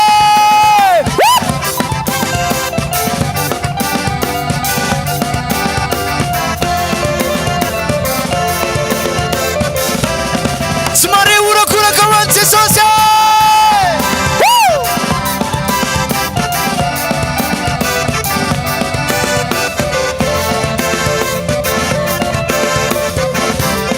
otsika rehetra autre chose rehefa mite autre chose rehefa mite autre chose rehefa mandihy autre chose rehefa mandihy amin'ny fonay amin'ny sanay amin'ny herinay no itenanany tomponay autre chose rehefa mite autre chose rehefa mite autre chose rehefa mandihy autre chose rehefa mandihy amin'ny fonay amin'ny sanay amin'ny herinay no itenanany tomponay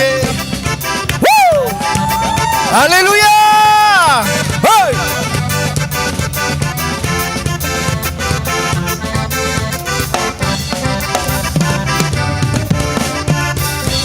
Alléluia! Rapitso final. Inona hoe rapitso? Rapitso no farany eto amin'ity toerany ity aloha mandritra nyity taona ity ny amin'ity taona ity dia rapitso no farany amin'ny dia ty amin'ity indray mandeha ty. Dia tiakotsika rehetra rapitso tena hiomana tsara ho anatin'ny fo iona amin'ny tenin'Andriamanitra. Tsisy olombelona manao fahagagana izany. Mpandainga izay milaza fa mavita an'izany. Jesosy Kristy irery no mikasika fiainan'olona. Le olona rehetrarehetra teo ireny samy namedra tanana tamin'ny tenany aloha. Dia nino izy ny anaran'i Jesosy no diakapoka izay naretan'i Jesosy ny nahasitrana anazy. Fa izay milaza fa mahavita manao an'izany dia matikambo ny anarany. Fa Andriamanitra rery no mahavita an'izany. Atsangana any amin'ny lanitra ny tandroakavana dia teneny misaotra Jesosy marina ny anaranao. Ianao mpanasitrana, ianao mpanafaka, voninahitra ho anao rery mandrakizay. Misaotra amin'ny famonjena. Misaotra amin'ny zavatra rehetra. Biso toraka kely eo amin'ny tompo teka maveo an'Andriamanitra. Alleluia. Rehefa andehanao hiala eto amin'ity toerana ity, ny tompo hiaro anao ny amin'izay rehetra lianao. Izy mombanao mandrakariva sy hiaro anao sy nyankona anao ary ny manodidina anao. Hitanareo ane Jehovah ka hiaro anareo. Ampamirapiratra ny tavany aminareo ane Jehovah ka midra fo aminareo. Anandratra ny tavany aminareo ane Jehovah ka menareo fiadanana. Amin'ny anaran-dray sy ny zanaka ary ny fanahy masina. Amen. Aza dino ny fotoanantsika rapitso-hariva final. Rehefa final vao mahay mizara kopy. Amen. Noho izany rehefa nanomboka ianao dia tovy azo antoka tsy tafajanona tany amin'ny quart de finale na demi-finale fa le nandresy rehefa rava sady mitondra kopy mody. Tononoko amin'ny anaran'i Jesosy ny fitahiana sy ny fanambilan-tsoa avy amin'Andriamanitra eo aminao sy ny ankonanao ane ho tahian'Andriamanitra daholo.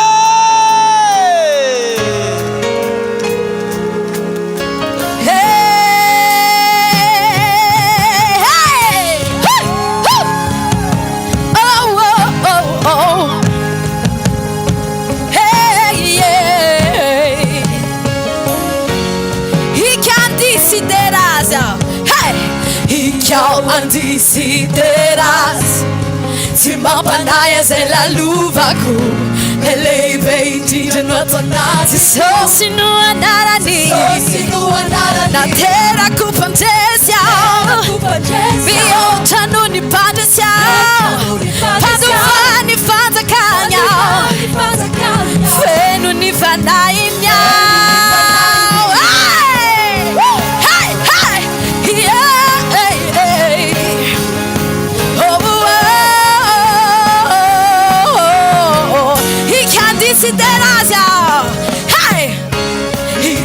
Andisidera si mampanaya lelebeit Jesosy no anarany naterako mpandresy mihoatra noho ny mpandresy mpandofany fanjakany feno ny fanahiny hifaly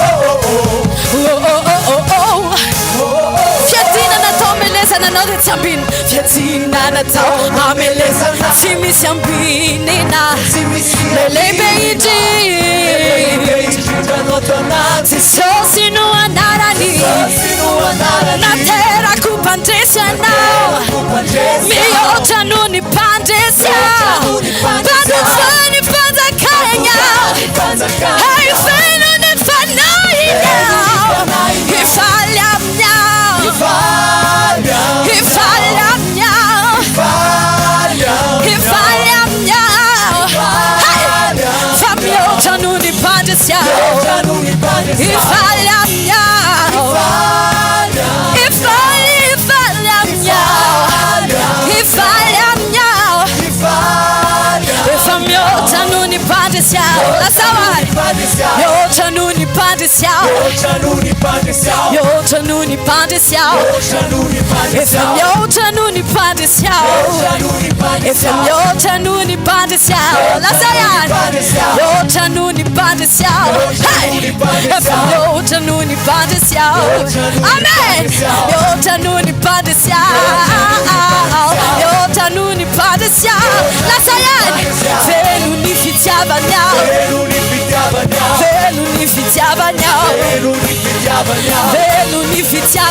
hifaly aminao